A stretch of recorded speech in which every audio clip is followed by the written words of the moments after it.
All systems go, Captain. 10, 9, 8, 7, 6, 5, 4, 3, 2, 1.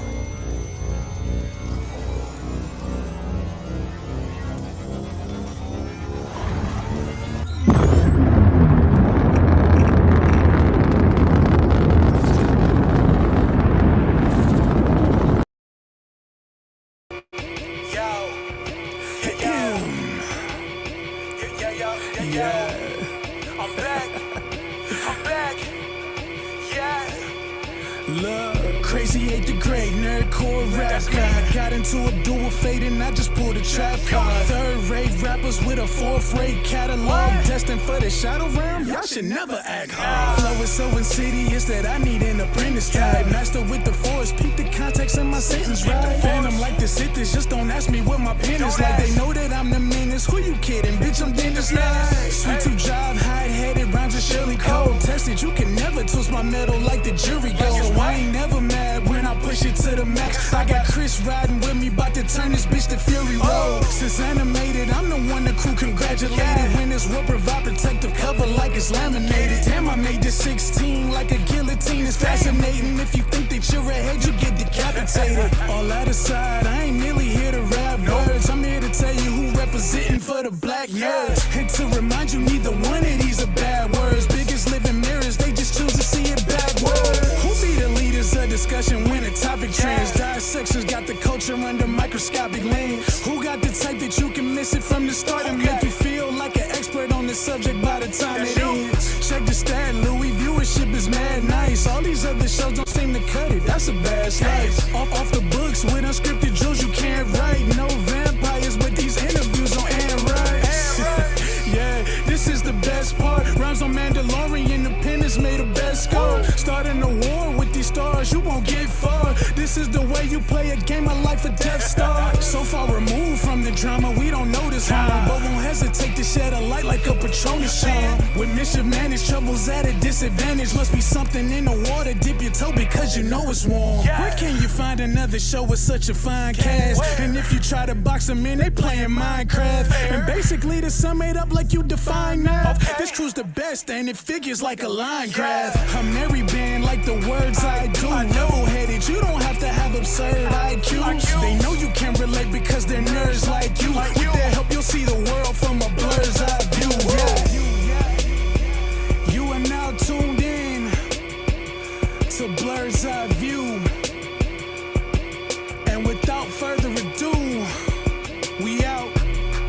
Yeah.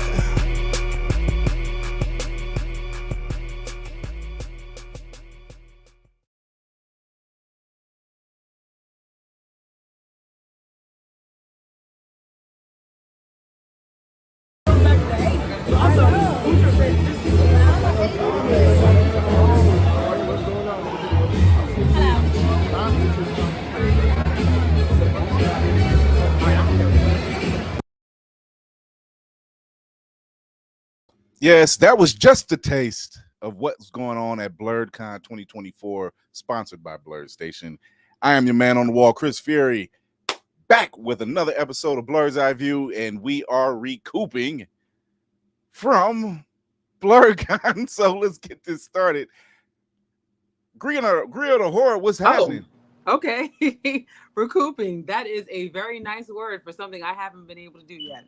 Oh, I still don't know what it is. I'm operating off of something. I don't know what it is. That's a fact. Okay, about 2, 3. I'm usually good with one cafe, coffee. Nah, about 2, 3.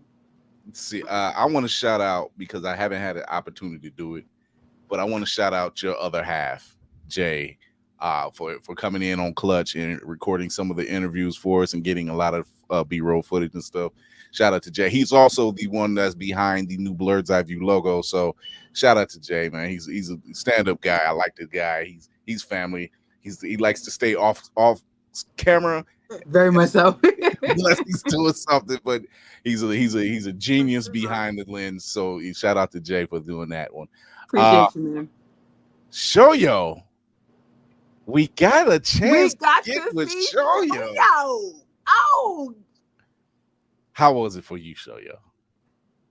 Don't be shy. Don't do that. She's muted. Oh Wait my a minute. God. I got my Freddy Claus. We can go. You You on mute, muted. babe. Yeah, you muted. You muted. You muted. Y'all, that's did. actually insane. I have never done that. That's crazy. That is so unlike me. And Ooh, you officially, your cherry got popped for the first time, girl. That is crazy. But you Okay, know, yeah. Blerdcon was cool. It was definitely great to meet you all and see y'all. You know, Tafari didn't see me. Maybe that was second time. Mando second time. Because we went to DreamCon last year, but you know, meeting y'all for the first time was definitely cool. And even though I see them, I've seen them before, they don't get to see me often. Nobody gets to see me often. So it was fun. It was a good time. That's all I can say. Now we gotta show you out the house. You're not lying, because I'm sitting here cutting apples and mandarins. Okay, this is what I do for fun. Okay? There was determination to be had, because we were determined to get a good portion of the crew in the building. Also, I want to shout out our last week's guest, Shayna Jones. She actually manned the camera. You know, she actually manned the camera while we were there at Blerdcon for. So it was her first time. And yeah, so she was manning. Was she there on Friday? She was there. Yeah. It was Friday. Okay. She was there Friday. She was there. Actually, she was manning the camera when we had Cleo and Wes Armstrong on. Okay. So, yeah, y'all heard that, right? That's good. Light flex. Week. Shout out Teddy Entertainment over here. Oh yeah. We couldn't get our ship right there because he had to take care of business at home, which was much necessary. But our very own Black Spartan is in the building. What's going on? What's good? Hi. You're muted now too. Hey man, it's not I'm sorry. I started it. I blame Obi. He pressed the mute button. That's right. Blame the kids. Yep. I blame the toddler with quick hands. You are exactly right, Lanny. Well, Spartan had to live vicariously through his shipmates. Y'all, hey, it's got to happen sometimes. Yep, I have learned so much from watching y'all's videos about y'all, especially Kira. Oh my goodness! Oh my God! Look, it was a time had. It definitely was a time had. Very. 20 plus food trucks, 20 plus food trucks, a broken escalator, and the elevator acted up at one point. And I was never on one that got stuck. That was true. And I stayed at the hotel. Listen, let's go. Look, Mayhem Media there along with us. What's happening? What's up, man? New hat alert. I'm about to say, I feel like you didn't wear no hats. My man was out there. He was manning the boards, keeping everything going in between, and keeping things checked in. Yeah, man, you know, fell back into my live production days, just making things happen, making shit shake, as they say. All right. And from what I've been hearing, we've been shaking the rafters. They said it's nothing but positive reviews on Blerdcon's first ever live stream and our first 3-day live stream. So Blerd Station is in the building, handling business. If you got a chance to see the live stream on the Blerdcon YouTube page or the Blerd Station homepage, you got to see the live stream, and you got to see some of the beta that was being shown as well, as long as bits and pieces from 3 Black Geeks, Blerd's Eye View, and some of the interviews we've all done together. So, but yeah, it definitely was a vibe. Very much so. So shout out to 3 Black Geeks. They helped open it up. We followed through. Somehow through the blessings of Bast, I was able to keep my voice. And you definitely talked a lot. So yes. Yeah. We did the 2-hour interview. And I filled in some slots where folks didn't have a slot open. So none of y'all lost your voice. That's so good. I didn't even think about that. That's impressive. I went back to the hotel Friday night saying, Yeah, I need to rest.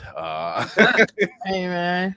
There's no tea in sight, so I'm going to talk as little as possible. Mm. I'm just sitting back watching Tango and Cash. Y'all heard my Lainey heard my voice crack. I would have been the type of like my throat needs some rest. I need some rest, so I understand. Listen.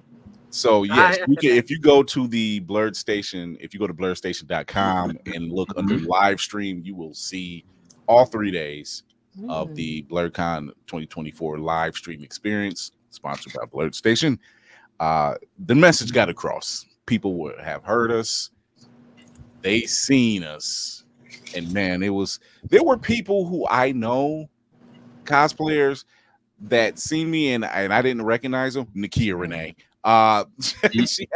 She had so much wig and eye patch on because she went dressed as Molotov Cocktail from Venture Brothers, and she literally walked past me and got on the escalator, and I'm like, wait, I see the post, and I said, wait, that was you? And she was like, yeah, and I'm like, you should have came. She was like, y'all were filming. I said, you could have came on over. So yeah, there was a lot. Roxy Hayes was in the building. Mm-hmm. Roxy Hayes was all over the place. She was the building at one point, okay? She rocked that building. So Roxy Hayes was in the building. Walter Jones was showing out. Atandwa Akani was out there doing his thing. King T'Chaka himself. There was a lot to be said. There was a lot to walk away with. There was tons and tons of information. Great cosplay. Shout out to Sayone Cosplay. Woo! It's Tafari trying to tell us to stop and we ain't even start yet. That's what's crazy to me. Hurry up. This ship ain't launched yet. You know better. Lizzie not wrong though. Yeah. Sayone Cosplay for 3 straight days. If I had to describe her cosplay in one word, it would be elegance. Yeah. Every single day, dedication, body paint, and ball gowns, and accoutrement. Wow. Just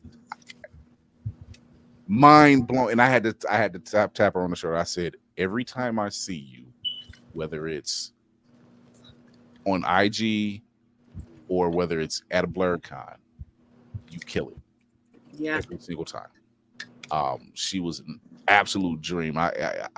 Me and Lainey took a picture of her. I think it was day 2. Yeah. What was she was no, day 1. It was day 1. No, day 1 when she I took a picture of her. Yeah. Day 1, but I took a picture with her day 2. When I say the picture doesn't do justice. Nah. Because I look back and I'm like, no, but this thing was lit up. Like, her dress was lit up. The shoes was lit up. I was trying to find out where the lights were on the shoes. And I was a little outdone. I was just dedication. Shout out to Sayone Cosplay. Well, I'm going to be Kara. Stop with your keyboarding. Wow. Stop with your keyboarding. Oh, we're not even 20 minutes into the show. I mean, you're right. Well, that's what she. That's what she got. Stop with your keyboarding, please, and thank you. Already called out. I mean, seriously.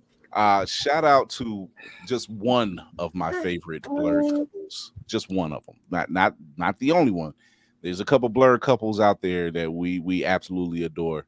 Six Wakage and Afro Cocoa Puffs. They were not in attendance because they are planning their nuptials. So shout out to Afro Cocoa Puffs and Six Wakage for getting that together. But shout out to Mr. Tetris Cosplay and Sadiqa Love.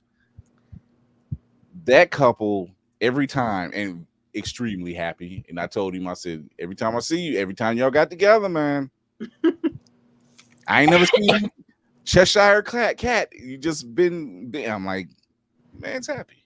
That's good. She's happy, and I'm happy for both of them. Happy for the both of them. So, but yeah, it was definitely an event. There's still time to sign up for Blerd Station, so you go to blurdstation.com.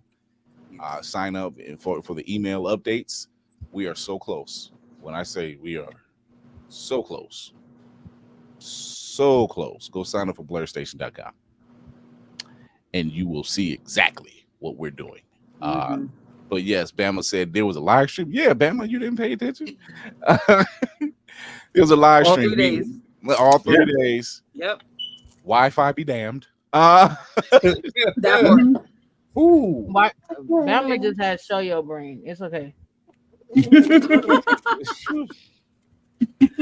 There was me, myself, between me, Mayhem, CJ of Three Black Geeks, Ayers of Three Black Geeks. We were manning that, and Tafari, we were manning that board so much.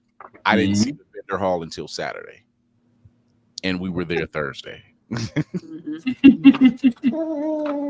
So there was a lot to take in. Shout out to TJ Sterling Art. Shout out to Wes Armstrong, Khalil Thomas, Roxy Hayes. Phil Boutte was in the building. Every time I seen Phil more times, and every time I seen him, somebody was on the couch doing an interview. I could not get that man over there in enough time to sit him down and let's talk. So Phil Boutte of 9B Collective. He's a friend of the show. He's been on the show several times. Jason Michael Primrose. Yes, sir. Great finally seeing that brother in person. He made me even more jealous staying in Portugal and saying right. Less. Right. And he was talking about it too. Like it's a vibe over there. It Especially is for the Black community. Yeah. It's a vibe over there. So I gotta go over there and get one of them shirts. The little like netted vest sleeveless situation. I was like, I want some sexy shit on like that. That's nice. Silly. He's like, it's a Portuguese designer. I was like, oh, bet. Okay. So yeah, Rexo Comics was in the building. Hotep of Black Lion and Cubs. Night of Abyss. Congratulations, 86K on your Kickstarter for your project. He was a past guest, so shout out to him. Being major moves. I was able to go to his table because that when I went in the vendor room, I ran into about 70% of the people in there have been on the show. Tony Weaver was in the building. Terry Huddleston was in the building. Shout out to him. Greg Burnham in Atlanta Comic Con was up there. Atlantic Comic Con was up there representing All Nerd Entertainment. Shout out to you. He was one of the outlets that performed for us at the Blerd Station Press Desk. Yeah. Believe it or not, nice to meet you too. Yeah, it was a lot of people who I've either met online and got a chance to finally see them in person. Yeah, it was the overall aspect of this convention is the same. It felt like a barbecue. Felt like the family get together because come Sunday after opening ceremonies, no one wanted to leave. At least in the crew, we knew we had to leave, but no one wanted to leave. that part. It was definitely on some. You ain't gotta go home. You gotta get the hell out of here. So they start playing Semisonic on y'all. You know how they do it. You know how they start moving the people out. Yeah. It was like, wait, is that air I feel all of a sudden? They said this weekend is over. They cut the lights off. They cut the lights off on like church. We were in between two different conventions. I don't know what either of them was. All I know that they both involved suits. No way! I didn't even know that. Ori, the man of the hour. Tafari can tell you because I'm bearing a cease and desist from Mayhem. Please, I need my peace, sir. Stop it. If any of y'all want to know what the hell he's talking about, if you go to our community tab and look at the first day, I'm making that face for a reason. That's all I'll say. You need a better lawyer because that cease and desist ain't gonna work. Forget Mayhem's the Usopp of the crew, so yeah, he's not gonna miss a shot. I'm telling you. That's a fact. No, I am a victim. I just want to put that out there. me, and whoever else got handed fake 20s in the vendor hall. That's just. Wait, you got fake 20s? I don't know where I read that, but that is crazy. Wait, what? So there were two of y'all ain't see about the fake money.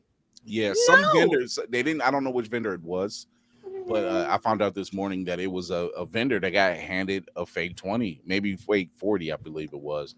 That was probably sitting on top of money. And when you see how busy it was, I can see how they got away with it. I can see how they got away with it. Did it look like a 20 or not? it looks dead like a 20.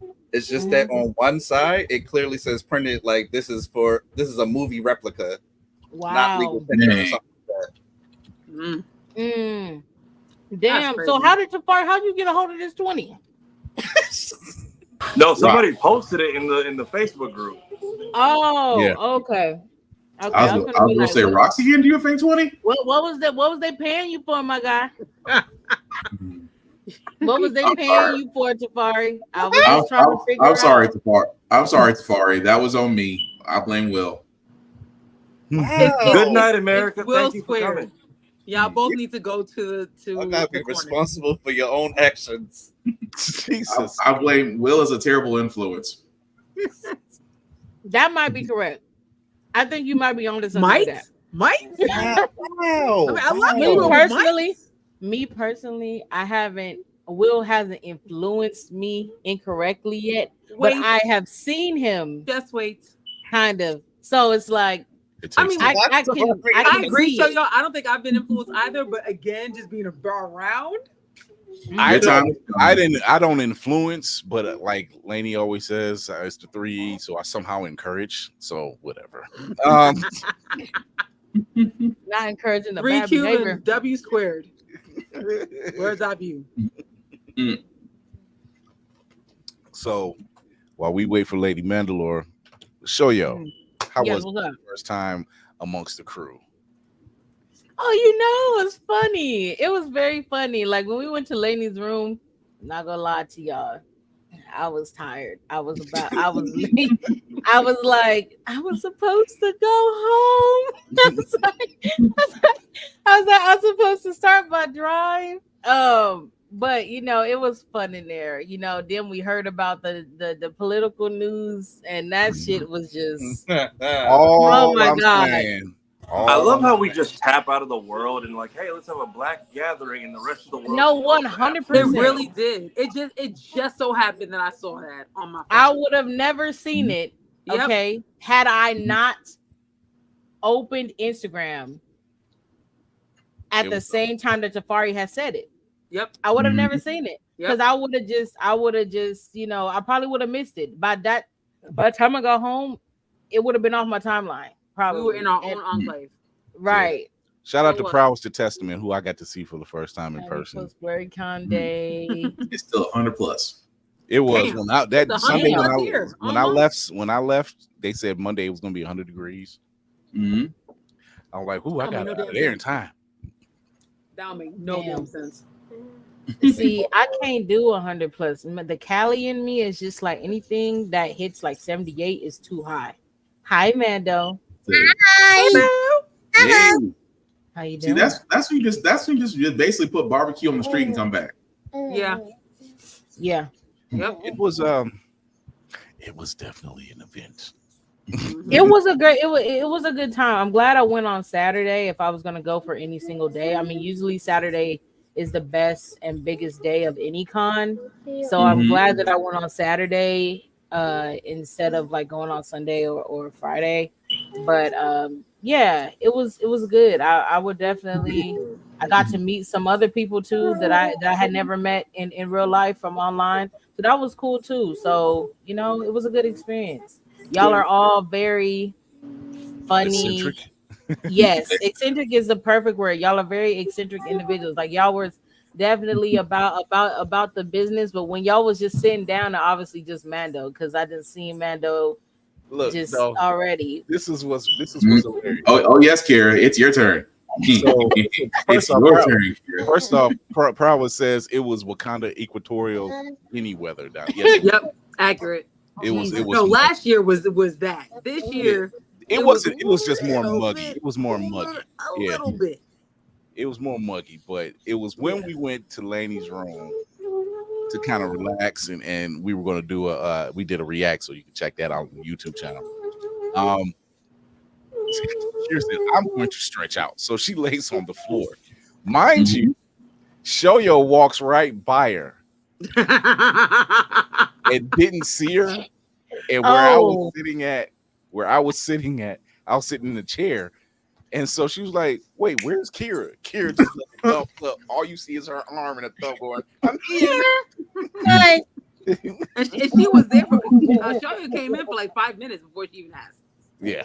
Look, I was just saying, I heard her. She said something randomly, and I was like, "Wait a minute, where is she at?" Because I do believe it was. Are we starting yet? Yeah. oh, it might have been, and I was sitting here like, where the hell is she at? I'm sorry, and I had said right after then, like, I can't see shit. Like I was like, had I walked too much to the right, I might have stepped on your hand. Like, and it would have been like, oh shit, you're right here. And mind you, she could have been on the bed. I had double beds, so that was fine. I don't know why you wanted to be in the floor. Like, put that out there. Like, I'm not getting on nobody's bed with my outside clothes on. You must be out your goddamn mind. There was one that was just for our stuff that we We don't know that. Right? Because I did not know that at all. Your baby right there, so I'm not gonna go in. We were raised in black. You don't know what that means. I'm not gonna go in. I'm crying. There's nothing to go into. There was one bed that wasn't being used. Period. That's it. So, believe it or not, said was so they said one convention was a church convention and the other one was a technology convention. So we were in between the two. That explains. Oh, that's crazy. You know what? Two That different explains ends of the spectrum. That explains cosplay's twerk photo where she's doing the cami splits, and there's a flower lady right. That's like you can see in the corner. There's a flower lady holding the Bible that she got a picture of while she's doing the splits, and someone points out in the comments. Oh no! Wow. I was like, what? I said, what second Sunday old lady walked into the con and didn't know where she was at? That's crazy. No, because honestly, it's like you're so out of place. Like it's like you feel so out of place at either one if you are the opposite. Like if you're not supposed to be there. Yeah. It was. Yeah, that's funny. It was that explains so much. It was. Shout out! I wish I caught the name of this food truck, but it was the Soul Food Truck. Shout out to them. Something George. Was that good? Oh my God! It was like G Grill or something like that. Yeah. When I say everybody was asking about like when rice and beans, mac and cheese, pulled pork, pulled chicken. Wow. Was that the one in the back? Yeah. Man, y'all see I was chatting up Auntie when we went to the truck. I'm pretty sure I got an extra scoop of macaroni off of there. Ooh, yes, that didn't slapped. Boy, you talking about hitting the spot? Yo, them district chicken too. Them wings was fat. I did not understand what I was getting into. They was fat like big. This. Yeah. They were whole wings. Whole wings. Hey man, at this point, we can't get away from the GMOs. Might as well be good GMO chicken. It might as well be good. It was juicy. My mouth. That mutated chicken was best. Look, I would say this. When me and Tafari and Kira went out to the food truck, it said we're out of pooled. What is it? We're out of pooled chicken. We're out of collard greens. Damn. And when I say outer, I mean OUTTA. Outer. They were out of it, and I'm like, well, it's enough of us here, so that makes sense. Yeah. Dang. I also get like them not trying to like overdo it, like just bringing enough so that they wouldn't have to like waste food either. So it's like, hey, I mean, they sold out. I guess they sold out. They know now.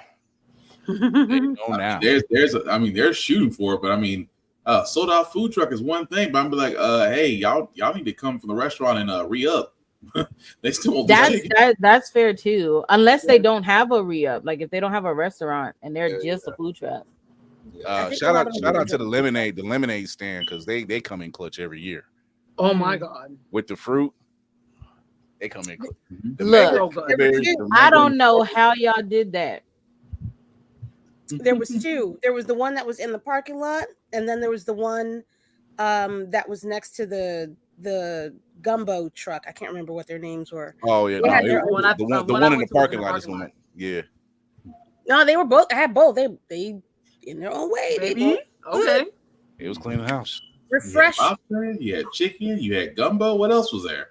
Now I'm Oh, hungry. ice cream and Croissant. Smoothies. yeah, Will came back with a croissant. Ronald I'm like, Reagan. Would you got a like a croissant? croissant? Not You a just- croissant. you had to find the one bougie spot. Where did you find croissant from? They had so many different In the corner, food trucks that's out where they there. stood the white folk. In the back. Oh my god! But it was at a total vibe. So, thankfully, next year they actually moved the convention to the first weekend of March. Oh, So it's going to be much cooler. Birthday behavior. okay. I got me. I know Little he March when I say he probably gonna be on his worst behavior, that's Mm. crazy. Babies. Actually, I forgot. Well, I mean, Hey, if you're Mike, going, baby. if you're going to go, and Will March babies. if you're going to go to Blerdcon, it's the best place to be on your worst behavior.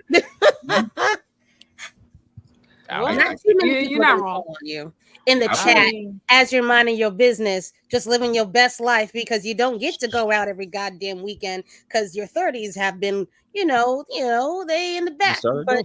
you try to live your life as a good Christian woman, and people want to bring you down. But why I would don't you- appreciate the blow up ship in the chat. Oh no! Don't. Oh! We haven't got on you here. I was gonna stay and say you have it. He was like a good Christian woman. I'm like, wait a second. I'm looking forward to next year. I will say this Good. that like after let me see, Thursday was day 0, so Friday was a party after every Friday. After Friday, it was a party every night. It's a party every night. No, there's a Friday party. was it a party? There's a Thursday? party on Thursday. There's a party on Thursday. Saturday. I went in. I went in for setup. I went in for setup and went back to the hotel. I will say I felt every bit Captain Picard when I'm getting in the chat videos of the party that a part of the crew has gone to. that I is got crazy. my feet kicked up like I'm drinking Earl Grey or something. I was just like, yeah, they have No, literally. What did I say? I woke up on Saturday and was it Friday? I was like, so this what y'all do when I'm in bed? Like, I was like, wow. I was like, this is crazy. Because what is this? This is news to me. This is where Tafari's story starts, and this is where Kira decides to plead the fifth. I didn't see shit. and that's Forever. and that's the story we stick with. That's the story. Your Honor, that was not me. That was my variant. No, honestly, and I would believe Tafari because when I saw that motherfucking Tafari, okay, in that fucking white wife beater tank top, okay, I said, who the fuck is this? I mean, it was high as balls, so I'm not surprised. No. It was. I was sitting Oh no, here. the Riley cosplay Look. was fully built around the fact that I knew it was gonna be hot, and the worst part was watching it happen. For those who don't know, I got there early on Thursday, and it was just a bunch of white people in suits leaving from like a federal defense thing, and I could feel it getting hotter as we came in. And then I'm sitting here by myself with a suitcase, and slowly I keep getting surrounded like the Matrix by these like agent-looking people, and they just don't care. They just kept sitting around me with the damn Bluetooth and their laptops open. And I'm like, my man, you can't go do that shit somewhere else? I mean, nah, I was like, who is this? Because this was not the Tafari I knew. I never thought I would see Tafari in a white tank top. Oh nah. I was like, what? What? Oh, you know, Look, tank tops, short sleeves, or tank tops and shorts. This cons are the ones here you'll see my knees and my shoulders. I was just like, what the hell? And then the next day showed up in a long sleeve. I don't care if it was breathable. Nah, Okay. yeah, you was crazy. It was a long sleeve. Yeah, I agree with that. You was crazy. Well, long sleeve athletic so it absorbs the sweat, but I had shorts. I can breathe.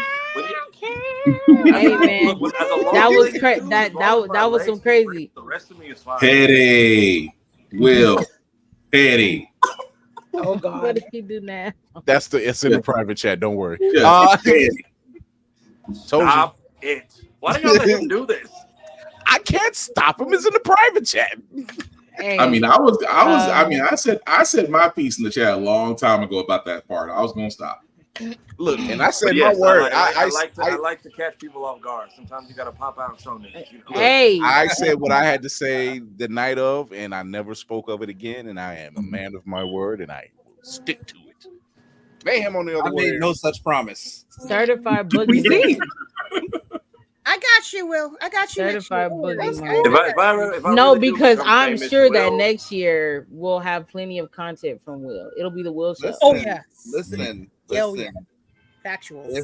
If I get it together and the body is bodying, y'all gonna see nipple. Y'all First of nipple. all, okay, because don't act like Your wife is not gonna let I you didn't. go. Don't play that. I saw them bids. You was love still nipple. moving this year, okay? So it don't matter. I know you gonna show out next year. So He gonna come out like Columbus is short extra from Stomp the Yard for no reason. See, I'm gonna agree with Chris. See, Chris will find his room afterwards. I'll find a gym. Will gonna come out like old boy from White Chicks, just completely with whistle and light sticks. Yeah, Terry Crews from White Chicks. He was party already. he was out here. He was out here. Those videos I did see, I was like, Will was out there dancing for real. Like he really was. He was feeling it. So imagine Blerdcon 2025. He just gonna be, where's Will? Dance floor. Passed out. Okay. Check the Instagram. You're gonna feed. revert back to your blue juice days. That part. I'm gonna get a mean 12 and a half minutes of dancing. Then I'm weak. And then he gonna be knocked. He gonna be like, somebody give me a drink. If I Somebody ever help live up him to my up. famous name, Will's the one I got to worry about going to TMZ. Look what he did back in 2020. Right. Are you saying this is gonna be Will? 100%. Yeah. 100%. That is I gonna think be it really Will would. and- Absolutely. Oh my god, that's enough. That's enough. Yo, the fact. No. Chris, how did you just get that real quick, yo? I can't. Because we all knew exactly Like, what wait. Spartan was No, talking I about. know. I'm just saying, like, it just came out, and you're like, you know what? I'm pulling that up right now. That's not in my bank. I just pulled that out. That's I'm like, Will can have it. I'm gonna find someplace safe. I'm sorry. There is nowhere, I promise you. I There's got one nowhere- question. I there just is got one nowhere. question. Does the hotel have a gym? Yes, Then that's where I'll be. yes, it does. I'm crying. They know And it. actually, You get it actually cardio has by a private using the bathroom. stairs to get to it. that's Yeah, true. but you need a key. So if you know someone who's staying there, you can get in, and it has a private bathroom. So that was the bathroom I used. I was like, See? So You're not going to- my escape plan for next year is set. Y'all can have the parties. Y'all know where to find me. nah, we I'm gotta slip you a crying. Mickey because we gotta see you do that. Flip too. him up. No. We gotta see you do that Wait a too. minute. First of all, I don't even know what a Mickey is. So somebody. Why do I gotta get Mickey? not saying the crime part out loud. Y'all gonna have me like the sea serpent among y'all. Like, nah, y'all got it. I'm drinking this water. Here I come back. They're gonna be baby. like Corliss Targaryen, just like, yeah, y'all can keep that. Not Corliss, Lord. I don't want no parts of that. So does anybody know what happened to the escalator? Because it was working again later that night. They actually came. I was manning the board. Serviced it. Yeah, I was manning the boards when they actually came to fix it. So, and it just so happened when they came to fix it, like they were going to shut it down, or they were blocking it off, and it was like a crowd of people going up. I'm like, it's kind of a stalemate. So, are you going to let them go up so then you can work on it, or are you just going to let them wait while you work on it? Because I don't know how long that's going to take. I'm just surprised they It broke. didn't I was take them long though. It really didn't take them long. I'm like, they killed the motor in the escalator. Damn. Yeah. Like Nah, that's it's crazy. when We were I all went You know why? there. It's because I think it was after the cosplaying contest. Everyone It started to was. go upstairs, so it was like a literal nothing but people hella just people. steady walking, and all of a sudden it just stopped. Oh yeah, that just I think continued. it got worse. I think it actually broke right before the contest ended because then it was still broken when the contest ended, and it was a long line of people that was trying. That's what me and Will got. That's why y'all made it before us, because then they blocked off the escalator. They wouldn't even let you walk up it. So they blocked it off for a moment, and it was just long lines of people trying to find which elevator now they're gonna go on, knowing how long the elevators take. And so then at some point they unblocked the escalator again for you to walk up it. And that's how we ended up getting upstairs. But it was so many people after the contest ended that was trying to get up there. Me and Shoyo went on this damn Scooby-Doo adventure. We did. Not gonna lie to you. The hidden stairwells. Literally the back room. And y'all was like, oh, we gonna be there before y'all. We was like, hey, had it not been for those meddling kids, okay, hey, they did block. Like literally, we went through the back rooms. I asked the lady. I said, "Where's the stairs on this floor?" Because they blocked the escalator. She said, "Oh, you see that door? You go through it." I'm like, "Okay, bet."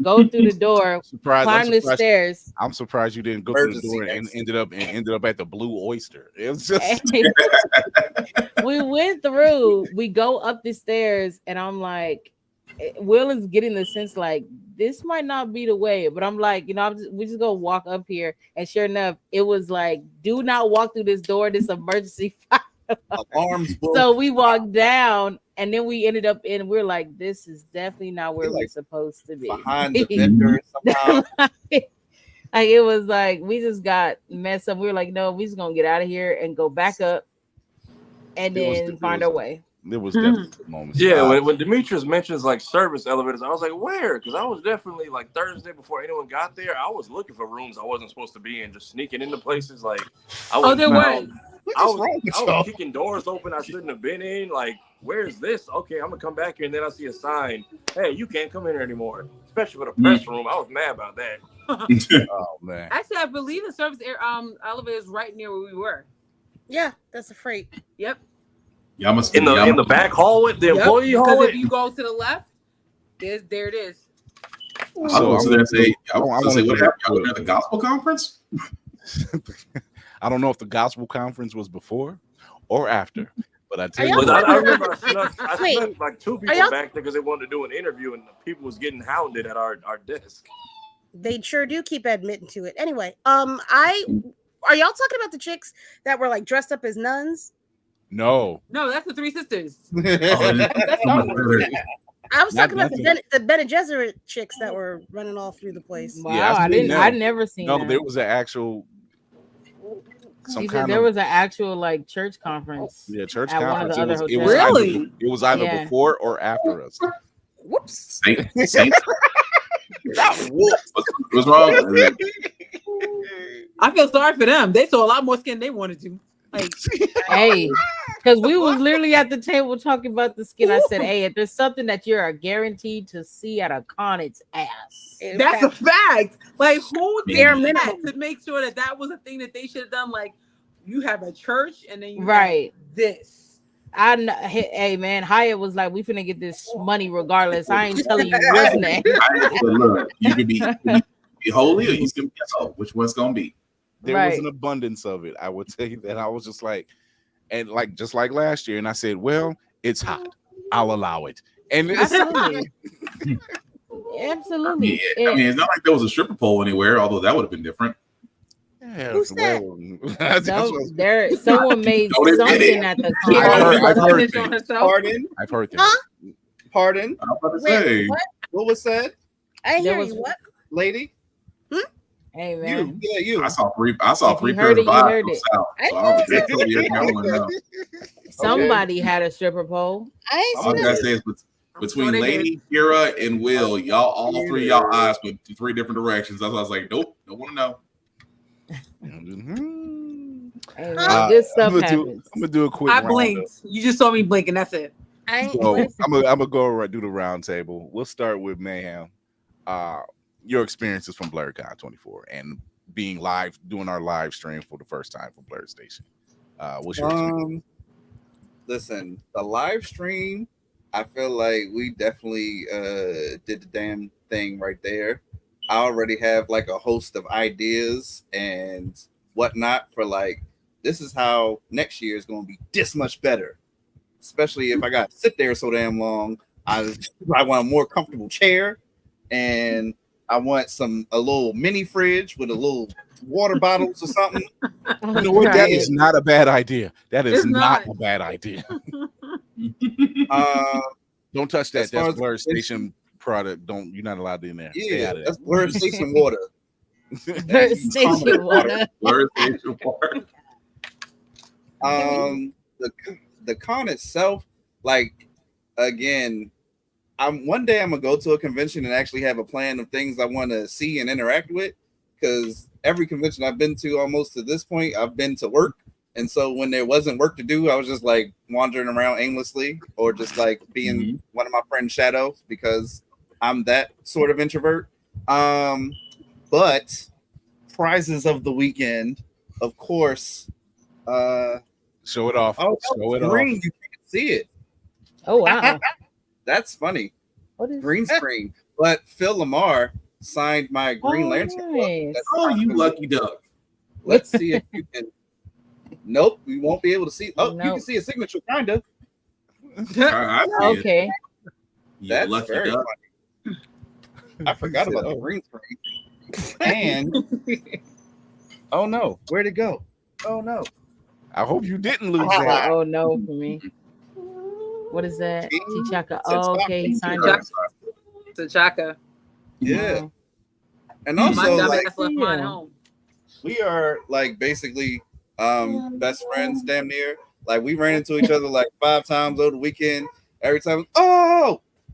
So it's just like, I feel like we're this close to being actual friends. So just make sure I'm a stickler because it's right over left. The other way is the Wonder Woman salute. Yeah. Left over right. Left over right. Like, why would I know that? Black Panther official. That's how I would know that. Interesting. That Wonder Woman is co-opting Black culture. Well, I mean, the original Wonder Woman was Black, so there's that. So had a good time. Hopefully everyone else has a better time. That's probably stories for another time, as far as the the grumbles and the sad faces we saw. But overall, I had a blast. Grill the horror. I will start with I had a blast. Just like Will. I think my highlight definitely was being in the same room with Jay Lee. You're welcome. Like he. I love you. That's your birthday present. Let me let you know that's birthday and Christmas. You can not damn and Christmas. Jesus. Listen. She marked them both. Right. He was just so down to earth and funny. You know what I'm saying? Just off the grip. It was so cool to be around. But also because I'm an Orville fan, so it just was like, this was the first, like, I guess, celebrity I had ever interviewed. So that was like a really like highlight for me. But I mean, an overall highlight, again, I think just echoing what everyone has said, making sure that, you know, the live was going on and making sure that we was doing the thing, but then also us just vibing. It just was such, again, like, I mean, we did the same thing last year as far as his vibe, but I don't know, it just felt like it was even better this year. And I just was really, really thankful for that. Shout out also to Navy because he's not here on this live. Reverend Navy. He had to work. And what made me think of Navy was the final thing I'm gonna say is the panels. There were some panels I missed that I wanted to go to, but the panels I did go to just spoke to me. Shout out to Sailor Tasty, and she did with a whole bunch of other people. The being a big girl. Girls, yeah. Hell yeah. And listen, I'm a nice thick 20, size 20. So like I felt what they were talking about. Yes, I am. The look wasn't towards me. It was towards no, it was towards Kara. I'm crying. Like, listen, I'm not ashamed of mine. 270. No. It's all good. Okay. But nah, I mean, like she had one that just was informative, but also just the fact that like I feel like I'm not alone. These feelings I have about cosplaying and being a big girl, I'm not alone in that. They talked about the one with the hair as well. All right. And then finally the one that Head Nerds in Charge did shot the Kurt and his crew. And again, Navy was on there, you was on there. It was a blast. It really felt like it was just everybody was cool, whether you met them for the first time or you knew them for years. I have a quick interject on that one. Even when it's somebody, even when you've met someone for the first time, it doesn't feel like the first time. That's a fact. It feels like it's about time you showed up. Like, have a drink. It was one of them type of things. It was like, yeah, I got to play the ribs for you. Yeah. And that's not a stereotype because there were ribs there. Yeah, shout out to Blerd over for that one because I felt that way when I met him. Yeah, so Tafari. I want to say the funniest things about Blerdcon is the stuff I can't talk about publicly. So things I'm allowed to say. The things that we witnessed that we're allowed to talk about. I mean, Day Zero was cool. Getting to go to the Vigilante premiere. Getting a shout out. Using our name for the sign off was a dope one. I'm waiting to see when they drop that footage. Yeah, because when we gave Wes his props, he was doing his little sign off. He's like, and that's the Blerd's eye view. Yeah. So getting to go to the movie premiere day one. What did we even do? That was zero. Shit, that was zero. I don't even know. No, yeah, because we were like set up in a place that like foot traffic wasn't supposed to come towards us. But how many people kept like breaking left and coming over to come find us? Like, like Cleo caught me almost every time he came down, whether it was we were just chilling or whether we were actually streaming or there was one. I'll bring this one up because y'all keep fucking clowning me. There was one point before the first after party where I don't know what we was talking about. And this is why, because somebody passed by us in a risque cosplay, and I just see both of us start staring up. Which one? So we both just start moving our heads slowly upwards, and then he just goes, "I'm gonna see y'all tonight." And then I look at Kira, looking at both of us in disappointment and shame. we was both being some perverts. No, it's not being pervy when it's just out and you're just like you can't help but see it. It was just like the simultaneous rubberneck from both. It was the simultaneous rubberneck from both of us, and then we just come back to reality, and that's Kira just like, really? Like, no. First of all, you gonna tell this fucking story, right, motherfucker? That's not it. I didn't even. Firstly and foremostly, I didn't see a goddamn thing because everything looked the same. Asses was out everywhere. So for me to act like, first, does that even look like me? I don't give a shit. Yeah, she got a nice ass. That's all. Goodbye. Have a nice weekend. Oh, well, my bad. The face. Let's go, Spartan. Spartan. Spell it, Spartan. Put in the chat, Spartan. Nope. I'm keeping my word. I'm keeping my word to Karen. I'm keeping my word to Fari. I'm shutting up. No, that was it. I thought Kira's face was very much saying, "Really, niggas, could y'all like behave yourselves in public?" But no, I said I pointed out twice in Kira's pictures what I saw, and I'm done. Wait, what? If I say one word, if I say this one word, you'll remember. Eyeline. Eyeline. Shut the fuck up. Thank you, Kira. She remembered. That don't even count.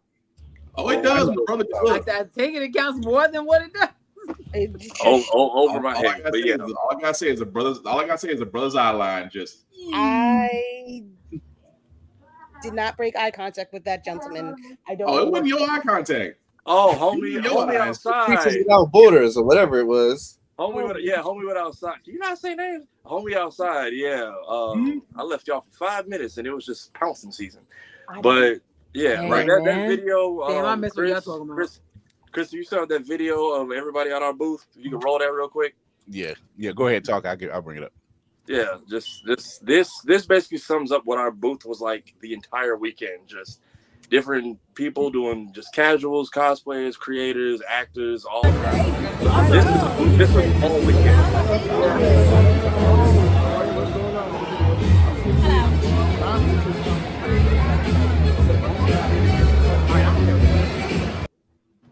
Like in one video, that's Cleo. That's the How to Nerd podcast. That's Skip in that hot ass freezer suit. I think West Bill's man. thrown in the building, and Demetrius Holtz. Yeah, Captain Shanks and Captain Kawhi off in the cut, and I'm blanking on sister's name in the Storm cosplay, but she was killing it. Yeah, I didn't get it. I was going to say, because I seen her the next day, and I was meant to tell her. I did tell her that I loved her Storm. I just never called her name.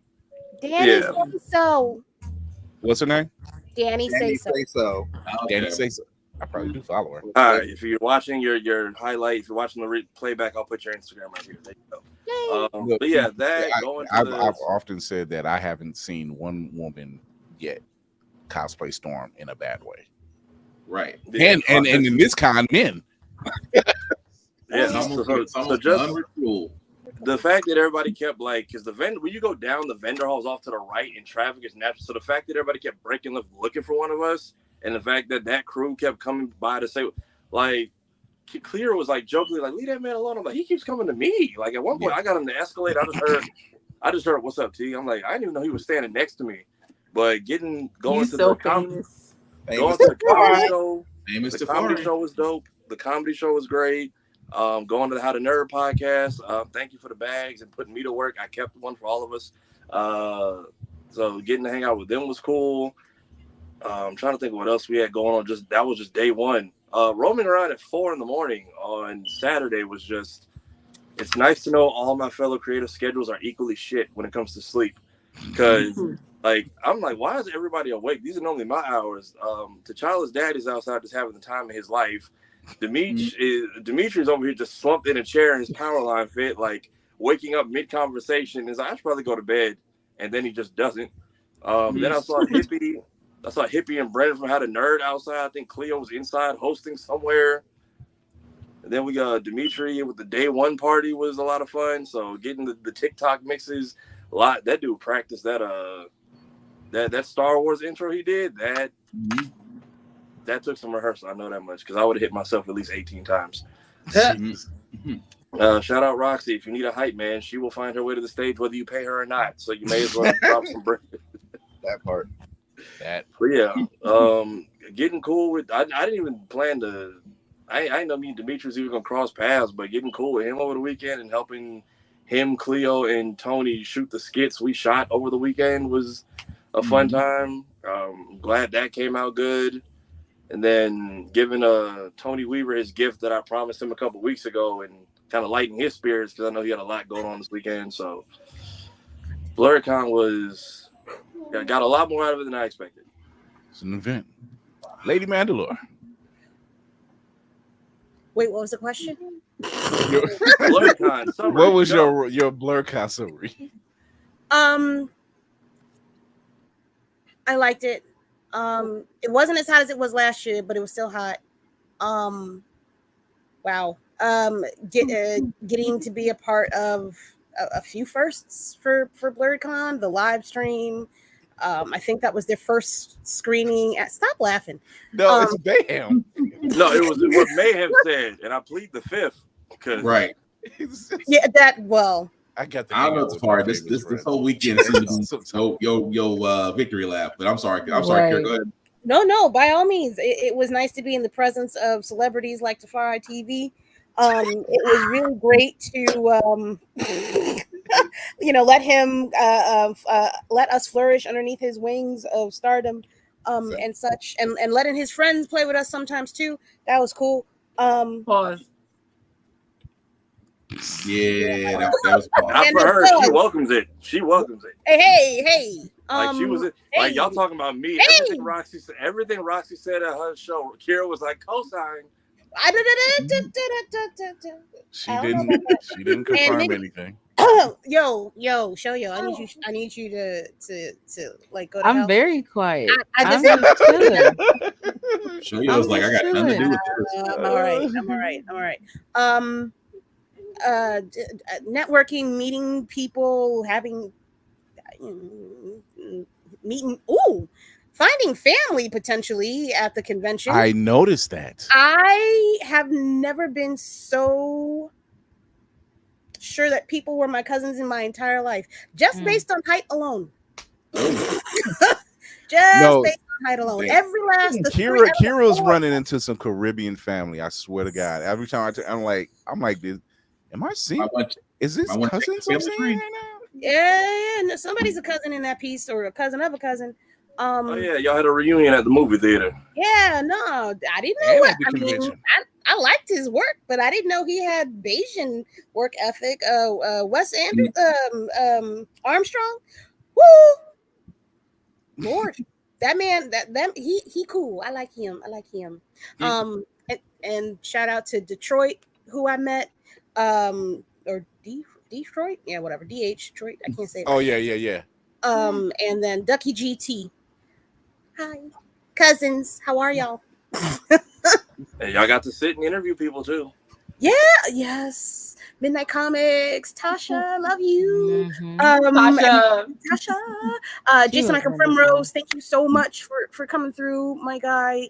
And it's all with Navy being the beacon of light and hope in this goddamn you know what? Good Lord. I got to I didn't know that so he did a panel and I didn't know what I was walking in on. He's like, "Oh, you want to come sit in on the panel?" I'm like, "Yeah, sure, motherfucker, whatever. You know, it is what it is." I was gonna say, he does that to everybody. Yeah, and he's like, "Oh, come talk to this person that has a podcast as well, and she is great." And I'm like, "Nigga, no."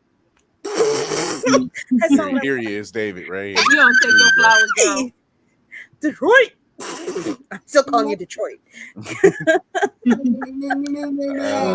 Exactly. In your voice for me. Honest to God, everything that happened this weekend was sensory overload. I loved it. It's not a bad sensory overload, but there's so much shit that I'm forgetting that happened. Cleo Thomas held my lightsaber. I got to. I'm glad I wasn't the only one. The way I said it, because I know y'all are childish. Y'all are childish. Childish. Yes, you are. Yes. Yes. I got to fake sword fight with people. That was fun. Shut up. And then what else happened? Shut up. 3 cosplays. One of them I was not confident about. The Slytherin cosplay. Don't do that. It was the legs out, bruh. It was the legs. It was okay. the legs. And we forgot to take our photo shoot. Fuck. There's always a next time for Harry Potter cosplays. I'll wear the same one. It's fine. Show yo. Oh no, go ahead. Long bottom. Yeah. Show yo. What was your recap like? Amen. I think you would think that I was someone right now, because honestly, I just looked at myself in the camera and I was like, I look like I'm high, and I don't even smoke. But I think that the Blur's Eye View Blur Station did a wonderful job. I told them, I said I was there for emotional support. I really just was there to meet you guys, also just to kind of see how Blerdcon was, to see how you all were, just to kind of meet you all. I wanted to make sure I got a chance to do that, so I did that, and that was definitely a good time. I had a good time at the con. Look, I ain't never gonna be mad at no ass. So that's just the type of person that I am. But I've seen Tafari and Mando in their element before, so I'm not surprised how either of them have acted. If I'm being honest, but wait a minute, not putting my second in command on blast. Don't do that. Amen. Both of them. I am saved. I don't know what you're talking about. You can be saved, sanctified, highly favored, and a Rizzer. So it's I'm not surprised in the slightest, but I'm glad that you all had a good time. I really am. I think it was cool. You could be testified, saved, and seasoned, and don't care. 100%. And they do not, because I'm sure there was many others at the con, and this was just their time. God ain't gonna hate you for a weekend. Okay, so it's just like, hey, come on now, church. But it was it was a good time. Even just I'll give that to Navy too. I wanted to make sure I went to Navy's podcast, live podcast, and going to it was wonderful. Seeing all the people there enjoy him, like they really seemed like super fans, like they were looking for Navy. And I was like, this is so wonderful. Like, look at this room. Like, it was full pretty much. Like, I was like, look at this. Like, they really wanted to hear what Navy had to say. And I think that speaks to Navy is a monologuer. And I think we all know this. But to see other people like kind of love him, want to see him and support him in real time when they could have literally went to any other panel that was nice. So I'm gonna give Navy his flowers. But yeah, I got to go to a few panels. I didn't really do too much, but kind of observe and chill out. So it was a good time. It was a good time, and I look forward to, I'm a con goer, even though this is my first Blerdcon. I love cons, so I know no matter what con I go to, I'm gonna have a good time. So this was nice though to meet you guys in person. So it was good. What's up, Mando? My wrap up is there were a lot of good moments that I walked away with, and surprisingly, ones that I didn't expect.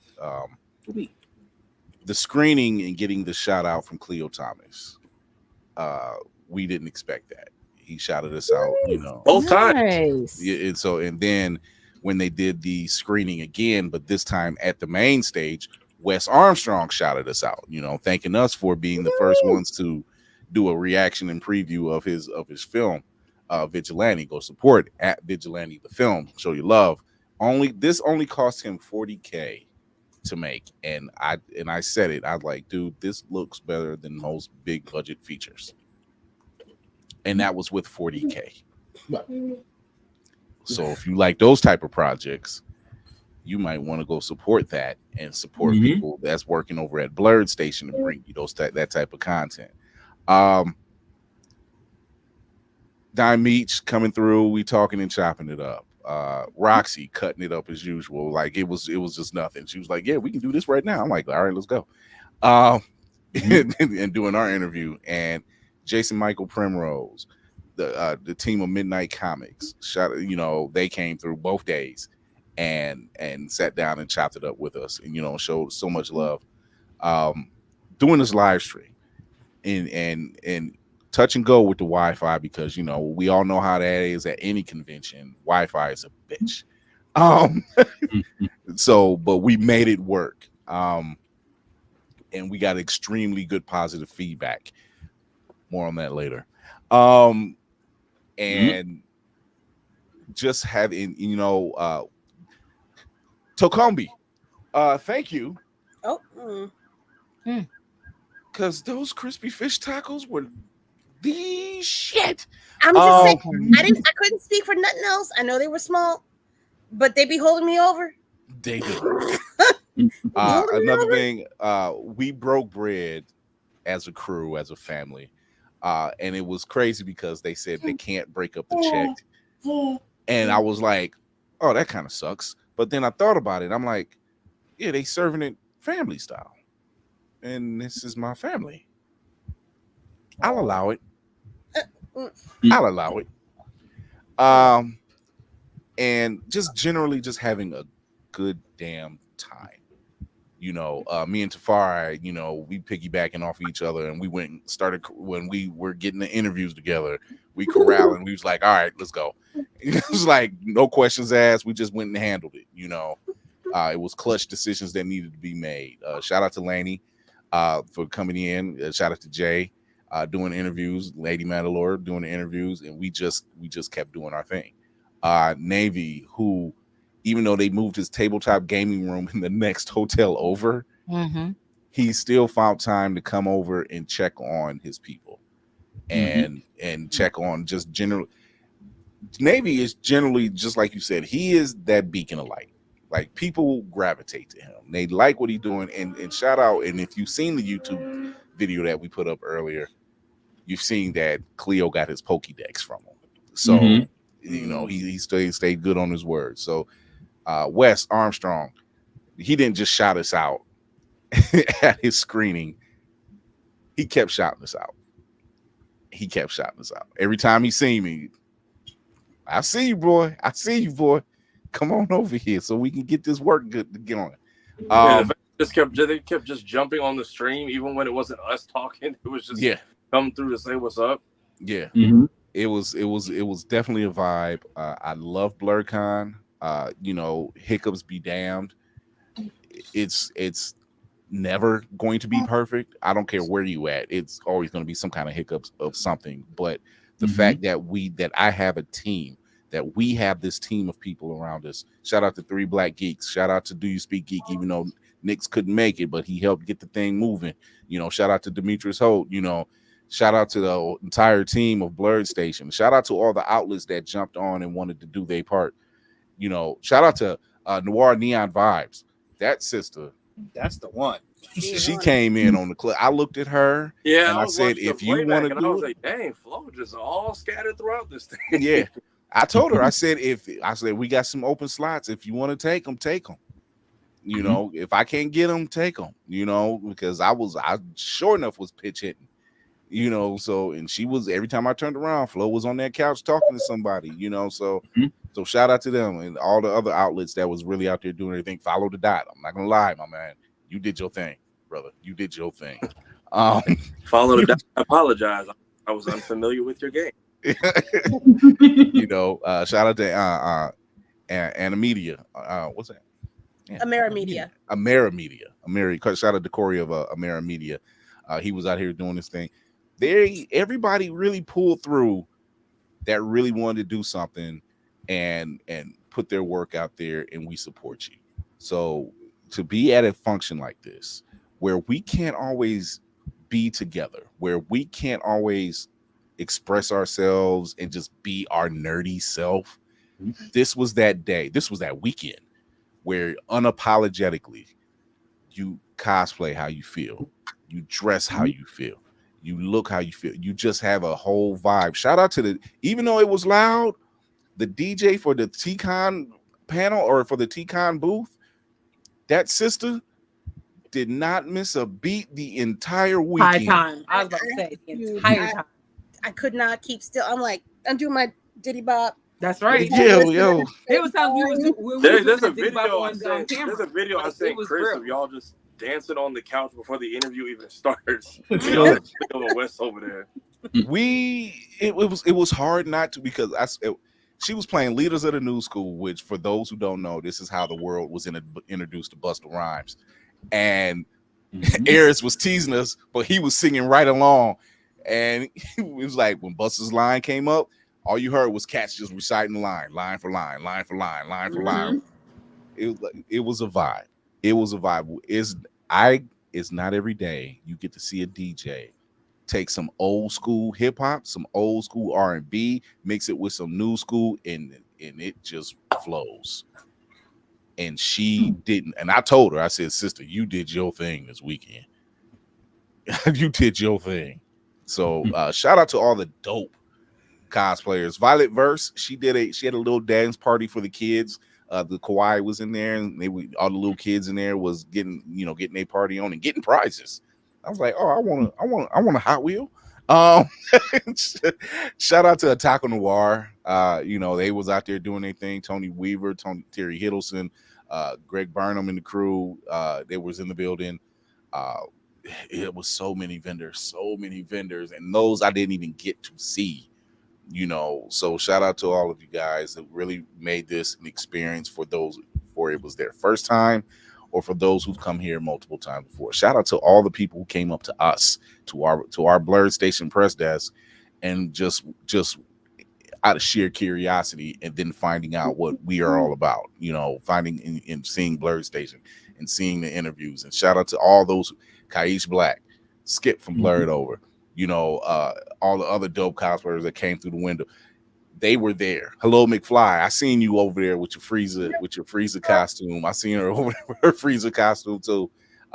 Miss Nakia Renee with her Molotov cocktail costume, which completely with the red wig and the eye patch, her face was covered up. Never even knew it was her. She walked right past, like, y'all were filming. You could have said something. It was the place to be. it was the place. And yes, it was a 5.5 hour drive for me. And it's what kept me up going down, and it's what kept me up going back home. And I enjoy it. This is my 3rd year going, but I've always followed Blerdcon's pages, and I always felt like I was missing out. I was missing out because it always snuck up on me, right? And I said, finally, those past 3 years, I said, you'll sneak up on me no more.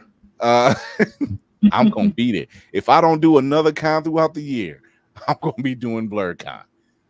And it was worth it. We had a fantastic time. We did a fantastic job for the live stream. We hope to do it again. And I wouldn't trade a thing. I wouldn't trade it for a thing. I wouldn't. Show your darkness. You know she don't like being seen. Y'all, she said y'all have hit the yearly quota. It was like it felt like it was just coming in, like you were gradually being taken over. Oh, right now?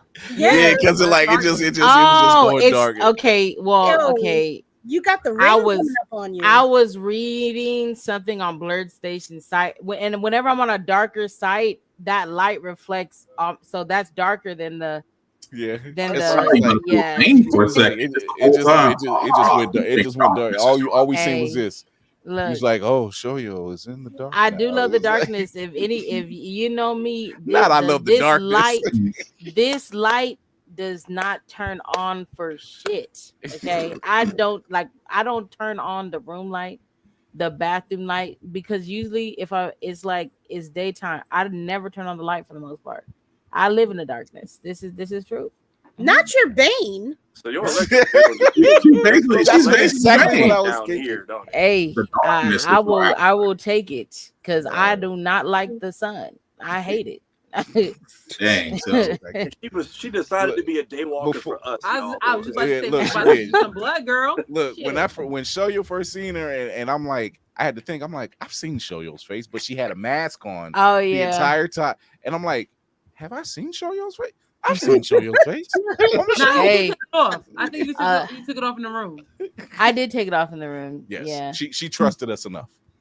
Yeah, she trusted us enough to take it over the room. Hey, Mando and them know because they gonna see me in a mask at DreamCon too. I will forever wear my mask around large groups of people. That's a smart thing to do. It is a smart thing to do. There were 2 cars and I didn't get pictures of them.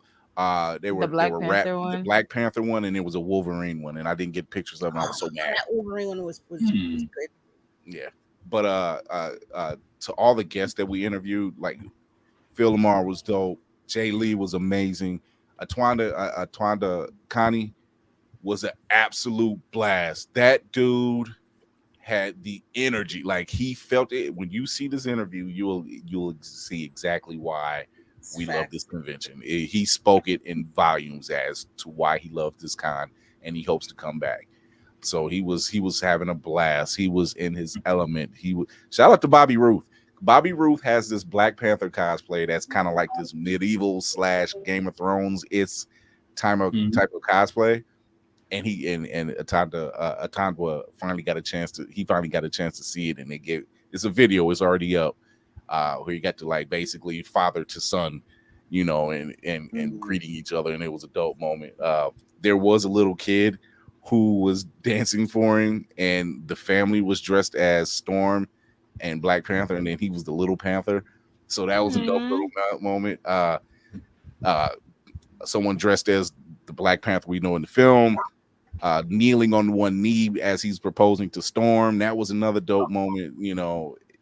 There was some really cool moments that I walked away with really strong memories, and just like this is the family event of the year. Ass be damned. Yeah, that dude was go ahead, Mayhem. What debauchery do you have for us now?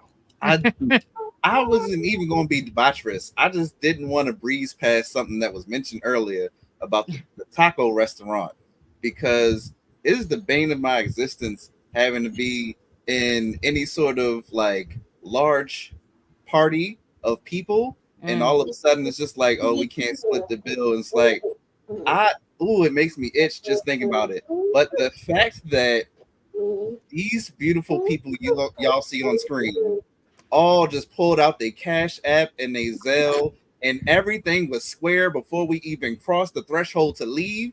I just want to applaud all of you. You are amazing. I just want to applaud. I love you all so dearly, so deeply. You are amazing. You deserve all the nice things. I felt that because you don't usually get that. The person no, he was in and out of there. Maybe 5 minutes. It took us all to figure out.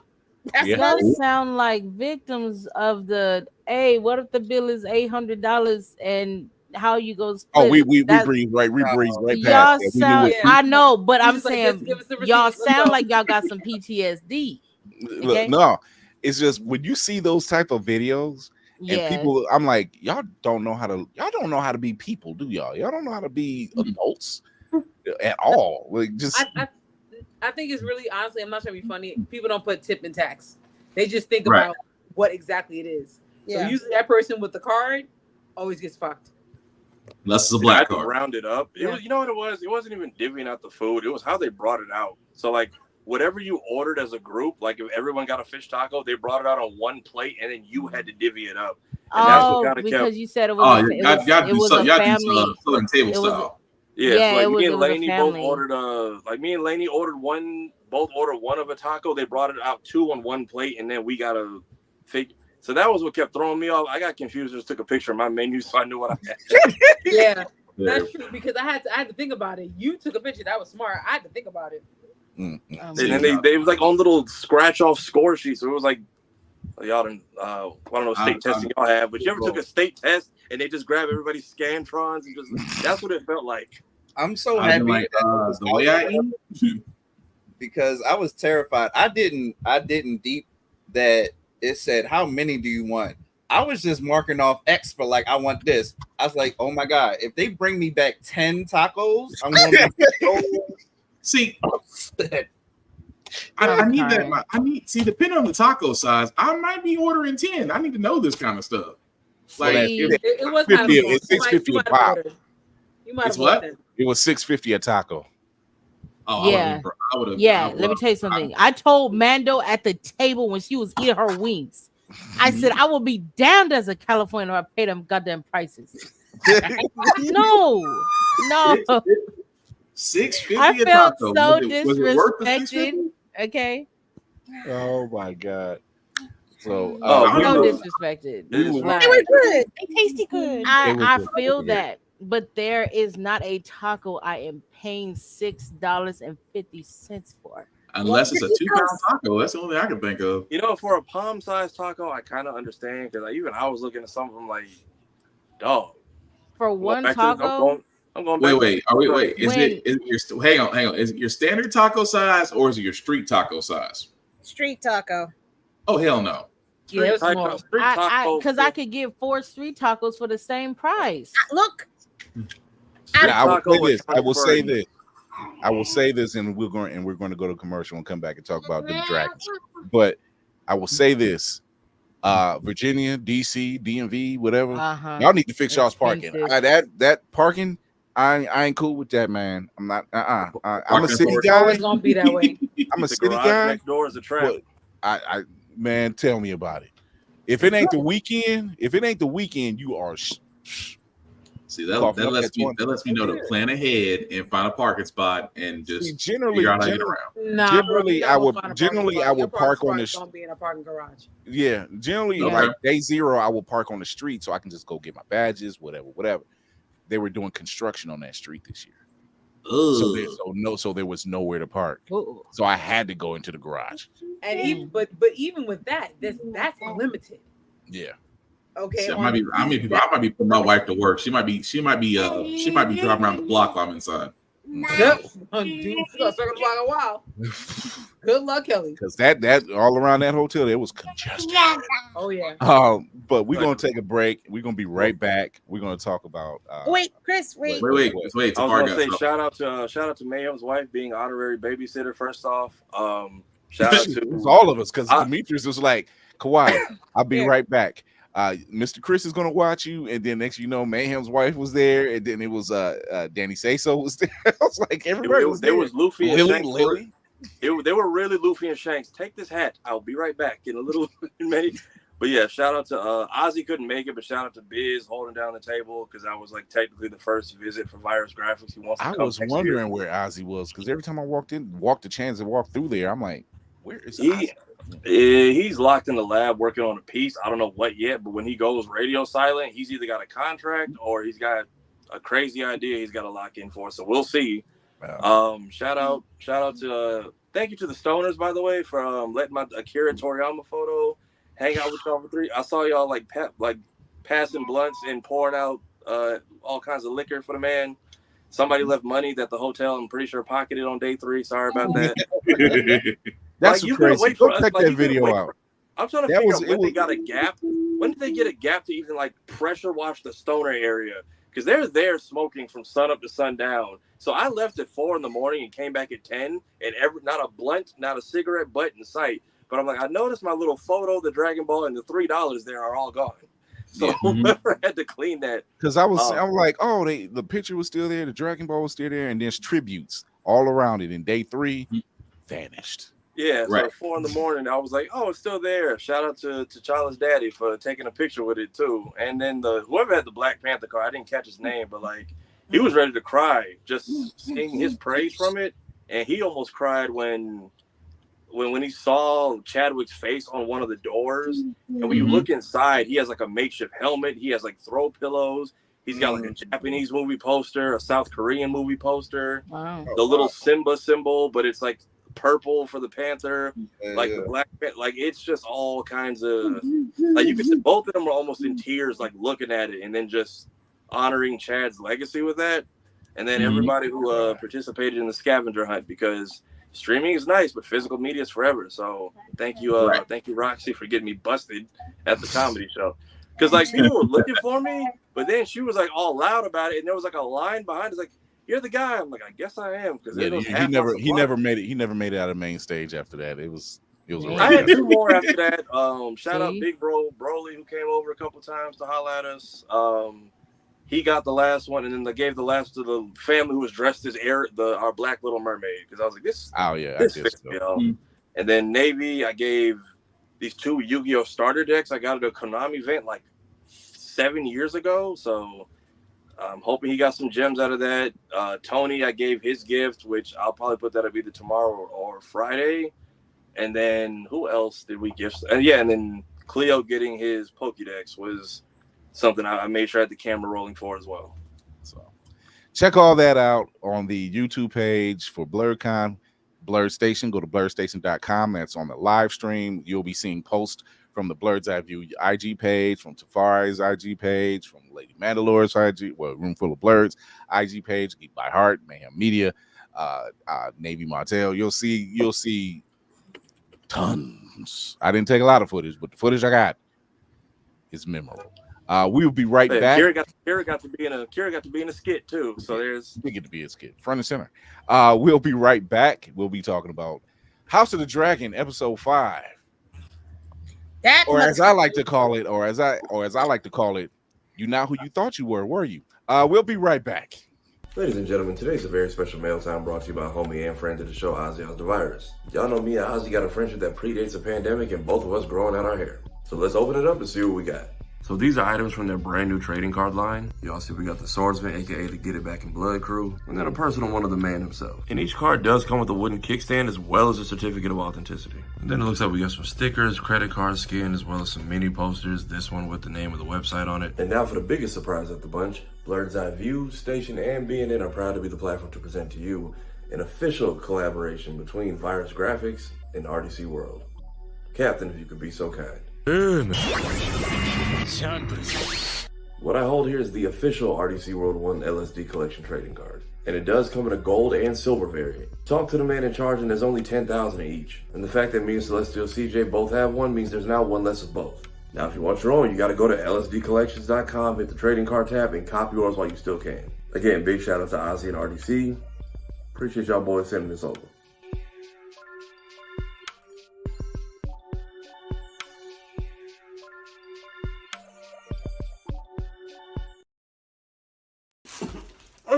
I was eating.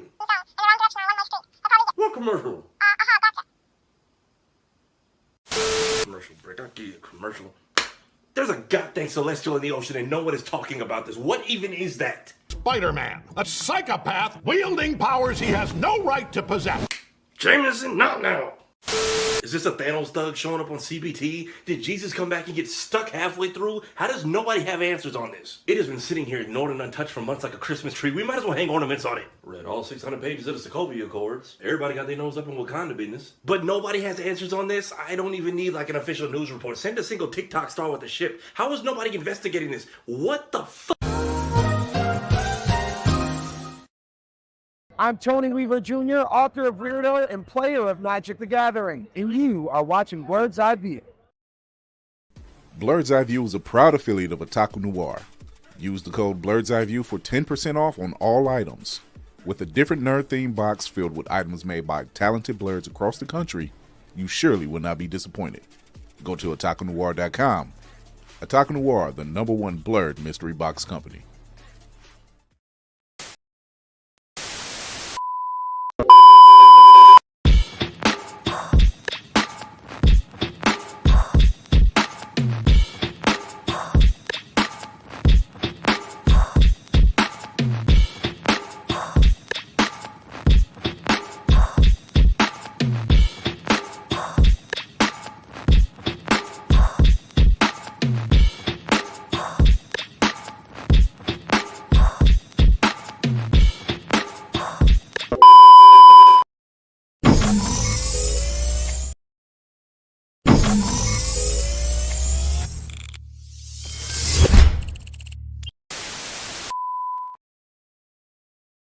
Running low on energy, long days and even longer nights, tired of all the other energy drinks and bars promise you a lot and never delivering? Need to make it through work, but want a product that can keep up with your busy lifestyle? Want no longer? Try Chef's Chocolate Salty Balls. The balls that are so smooth and with a load of nutrients and vitamins to really get you up and bouncing off the walls. Made with all natural ingredients and healthy junk to satisfy even the pickiest eater. Chef's Chocolate Salty Balls are sold everywhere where you buy your junk. And now for those who want that extra kick in the butt, comes Chef's Heavy Duty Chocolate Salty Balls with 120% more caffeine than the leading brand. Disclaimer, this product has not been approved by the FDA or World Health Association.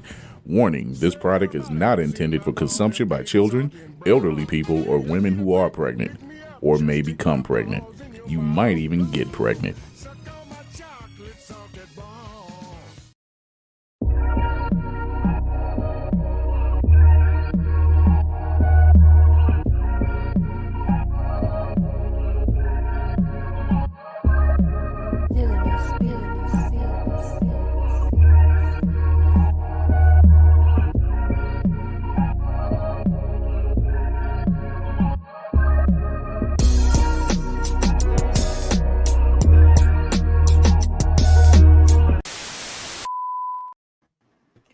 All right, we are back. To everyone cracking jokes, yes, I may update the Celestial ad, but it took us 3 years. I'm just want to put that out there. We had to get a whole Black Captain America to get some stuff solved. I mean, he's not lying. But I was also you'll see the reaction. You'll see the reaction online now. Yes, we did a group reaction in person. My cease and desist from Mayhem is actually a letter from the Ozzy himself, by the way. So for the trading cards, dear Tafari TV, aka him, he wrote it, not me. We are thrilled to inform you that you've been selected to receive one of the 9,999 gold medal trading cards of the RDC World collaboration with the art illustrated by popular anime artist Ozzy Virus. This collectible is a special item that commemorates the contributions of RDC to the Blerd and anime gaming communities over the years. We hope that you'll cherish it and take good care of it. We would also love to collaborate with you on a card for your own fan base to enjoy and collect. We hope to see you at DreamCon 2024. We're there this month if you plan to attend. Thank you for your contribution to the community, and we look forward to hearing from you soon. Best regards, the Virus Graphics team. Do you know how this comes? This comes off like you just got the golden ticket from Willy Wonka, and you're. I was waiting for the black stuff in other people's house, so I make it to the end. and yet he's still humble yet famous. But yeah, so if we are officially part of the Ozzy RDC rollout, and then possibly me and shout out Clyde McDoom have cards coming soon, but we'll see. So We have come into episode 5 of House of the Dragon, or as Nicole like to call it, Damon Down Bad. Or as I like to call it, Elysian. You not who you thought you were you? Allison? Right. Yeah. I don't know why I keep saying Elysian. It just that's the way it looked. That's the hood version, ain't it? It is the hood version. They had that going on the bootleg. The guy gave you right outside of Walmart by the red box. Elysian.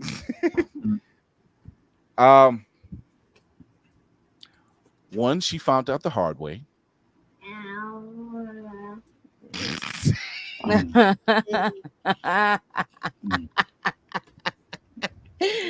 Oh man, Toby, exactly my sentiments. Oh well. That witch stuff must be good to you, Damon, because it is doing a number on you. And Valerian and Valerian armor is tough as shit. Yep. Just not tough enough to keep you from getting cooked inside of it. That honestly, I think that made it worse. Oh yeah. Sears and all those juices. Yeah. I think really it made it worse. Their maester, he definitely was. That's a black ass job right there. Let me do my black ass job. Stop asking me questions so I can save this boy's life. Should have let his ass die. That part. That part. I'm a big fan of this nigga should have died. That part. I agree with that. Let's start it off. The aftermath. So, bitch ass Kristen Cole decides to parade Melis the Dragon's beheaded head through the town, not realizing this is a bad thing to do. He realized it, and even the townspeople know it. Oh, Rhaenyra's going to be pissed. And she is. And even he's like, why wouldn't the people be happy? This is a win. Even Allison's brother is saying, read the room. Yeah. He literally said, read the room, dude. This is not a good thing. Hey man, I don't know where this season is gonna end, so we might not actually see it this season, the consequences of this, but the consequences of it is gonna happen at some point. I don't know where we only got 3 episodes left, so I don't know where I don't know what pacing they are going with, to be honest. They have definitely this episode alone. They jumped ahead with the whole finding people. Are we spoiling shit? They're going. Yeah. No, I'm not. I'm not spoiling nothing. No. From the show. We spoil it. It's Tuesday. You're talking about from the show, though, not from the book. Well, I was gonna say they're. I feel like they've sped up getting to the who else can ride a dragon thing. I feel like that they jumped. Oh, well, but yeah, it's slow with everything else. Because why the fuck is Damon still in Harrenhal? Yeah, I don't when he was never struggling. That's number one. I want to say something about Damon. As I was rewatching it, and I look, and I'm like, Matt Smith, I never took you to be this well. I knew you as Doctor Who, and now I'm seeing you as Damon Targaryen. I gotta say, dude, you acted. Because I loved him as number 11 from Doctor Who, and despite all he do, I'm like, you playing the hell out this role, man. I gotta say. Also, I think you're also forgetting that this book is supposed to be an account, like a third person accounting. So I think a lot of the things in the book is bullshit, and they're clearing up some of it in the show. They're trying to make it I don't think that's fair, because they said that he didn't succumb to the shit that happened in Harrenhal. So the fact that we've gotten now 2-3 episodes where he's suffering from Harrenhal is crazy. He didn't have regrets for the shit that he did. He literally did not. But so now they're making him look like Aemond. But that's what the book is telling you. That's what I'm trying to say. The book is gonna make it seem like everything was great. What are you talking about? No, but everything still isn't great, even with what they said. But Daemon was not supposed to succumb to the shit at Harrenhal. That's big change, number one, because now you got this nigga suffering, and with his mom, like that's crazy. I'm sorry, he didn't even know that woman. But that leads more into the book about what's going on between him. I think they're trying to establish what's going on between him and Alice Rivers. That they're trying to set that whole thing up too. I don't know how they're gonna connect all this stuff. Alice has a connection to Aemond. No. Because book talk. I was gonna say, would they? Okay, so we know that, like, no matter what the fandom, like whatever's written on page always gets changed for television or film. We know that it just for things to kind of make sense. Yeah. We've seen it with Ultron and Age of Ultron. We know like who's his creator in the comics, but it makes sense when they do it for the film. It makes a little more sense. So when you see it this way for the Game of Thrones fandom, George R.R. Martin, who is taking forever to finish, he ain't gonna finish that book, y'all. Y'all just gotta hang. It pissed me off too. It's like, dude, either finish the book so they can have something to go with, because they don't. It was like, so I mean, I think this is kind of why we got season 8 of Game of Thrones like we did. It's like, dude, we hated season 8 because there was no source material to really pull from. Like, other than Arya Stark's ending, everything else was like shit. So when you look at the connections that's going on here at House of the Dragon and whatever was written on, and I keep wanting to say written on stone, but written in page, would you say that it's necessary for them to skip certain things for the sake of, one, it may not move the story along? I don't think they're skipping things. They're just changing things. I think if they skip things, it would be different. I was talking about this morning. If they were just adding details, it would be different. Like, Damon, that's why I said the pacing for the show, I don't understand it. Because for the past 3 episodes, we've seen Damon suffering at Harrenhal, number one. And it's like that did not happen. And I'm gonna say that did not happen, because he was one of the very few people that they stated did not succumb to Harrenhal's crazy curses and stuff. Because every other family went through hell, but he was one of the people that was stated he didn't suffer from that, and he went there on his own, and he actually killed a lot of people. Any kind of weakness that is not in his nature. That's not in his nature. He's not going to admit to any kind of weakness, and that's what I'm trying to say. No, he's not going to admit to weak. I mean, everybody has their weaknesses. It's not about the admittance. It's more so like we've had all these episodes of literally we're just sitting here seeing Daemon struggle in ways that he did not struggle, because that's not the type of person that he was. They're making him like Aemond. Me personally, I don't think that's necessary. When you say they're making him more like Aemond, more like Aemond, like they're mirror images of each other, like, right. They're trying to show like Aemond literally has so many issues when it comes to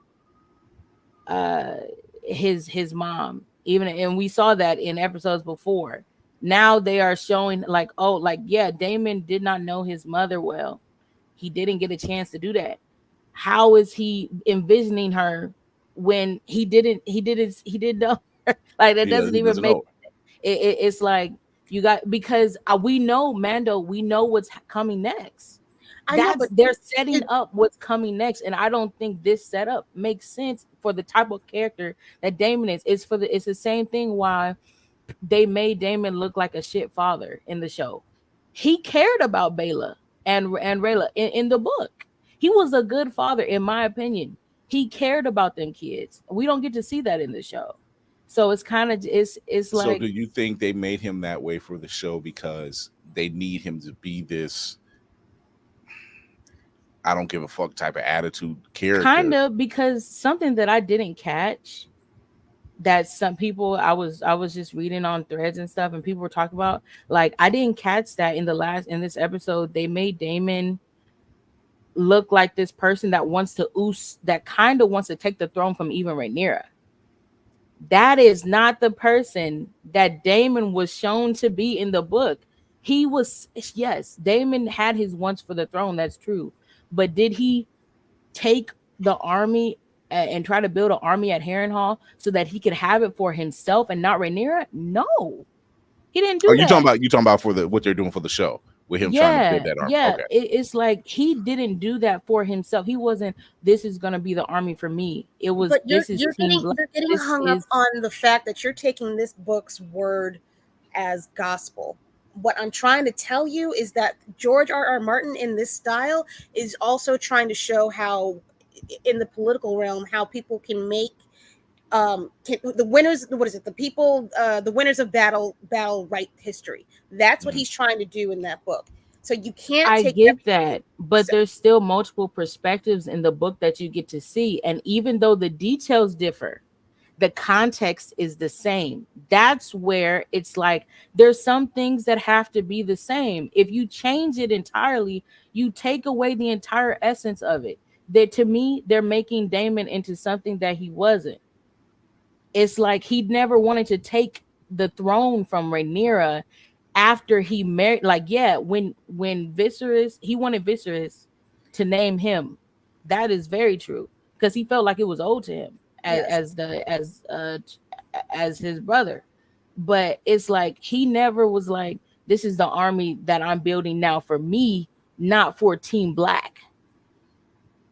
That's kind of crazy, because that makes him look like he's a selfish asshole that wants to take it from Rhaenyra.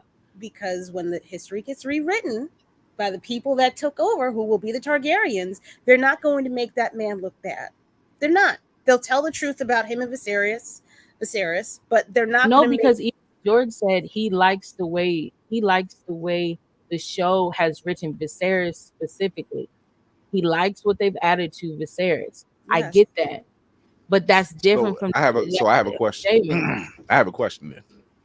When it comes to trying to compare the two, no matter what the fandom, once again, is it? And I can see where, and if you've written any kind of story of some kind, and Mayhem could probably back me up on this.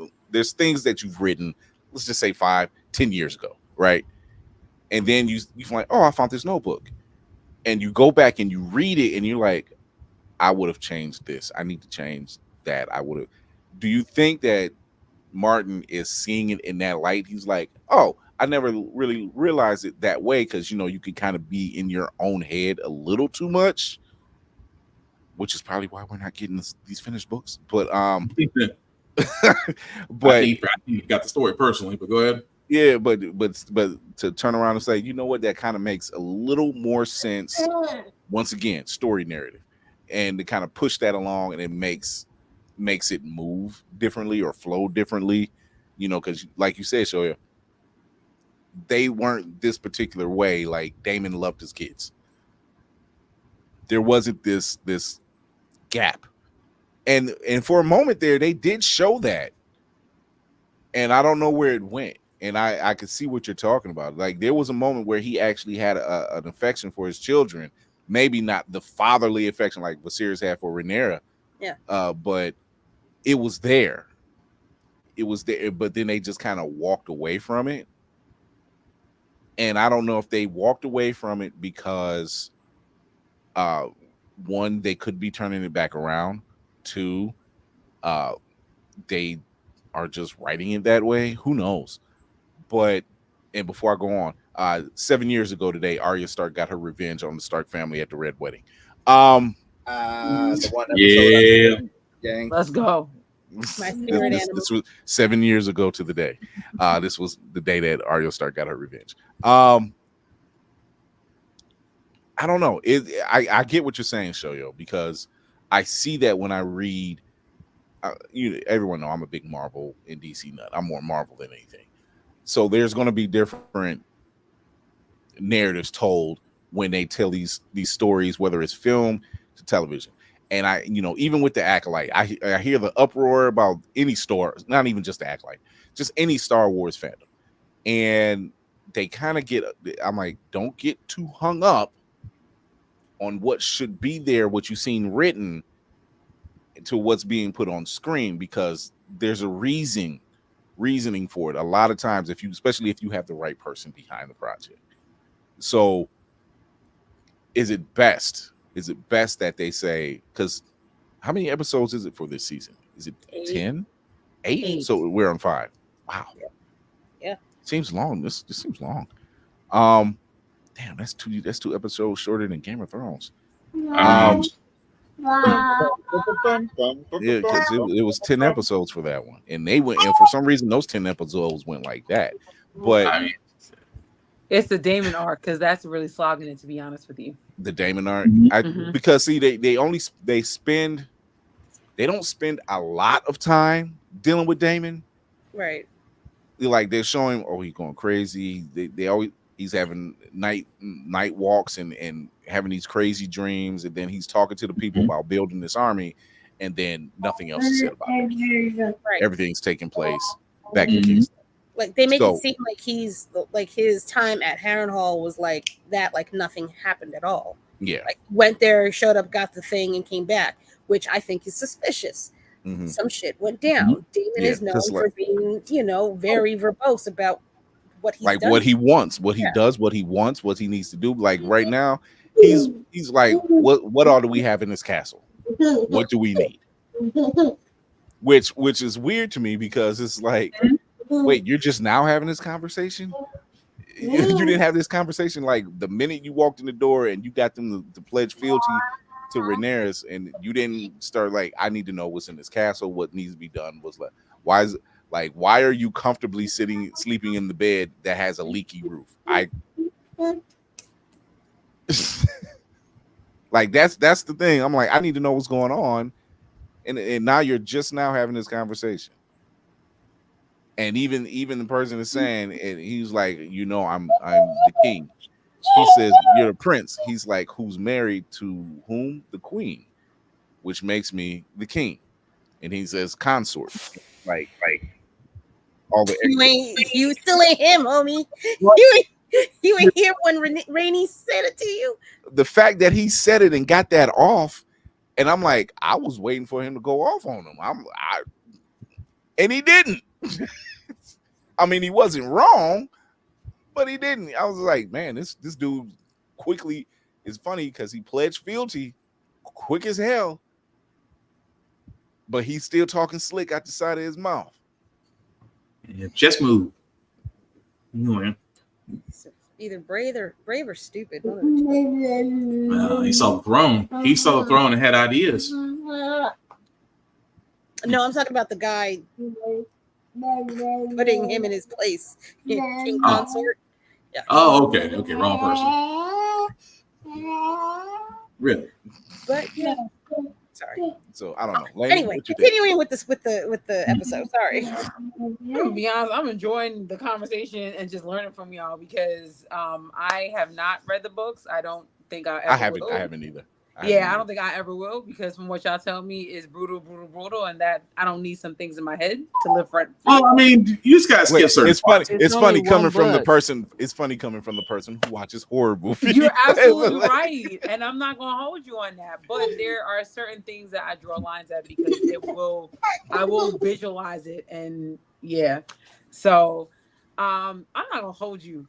I had to see it twice only because I fell asleep so many times the first time because this weekend.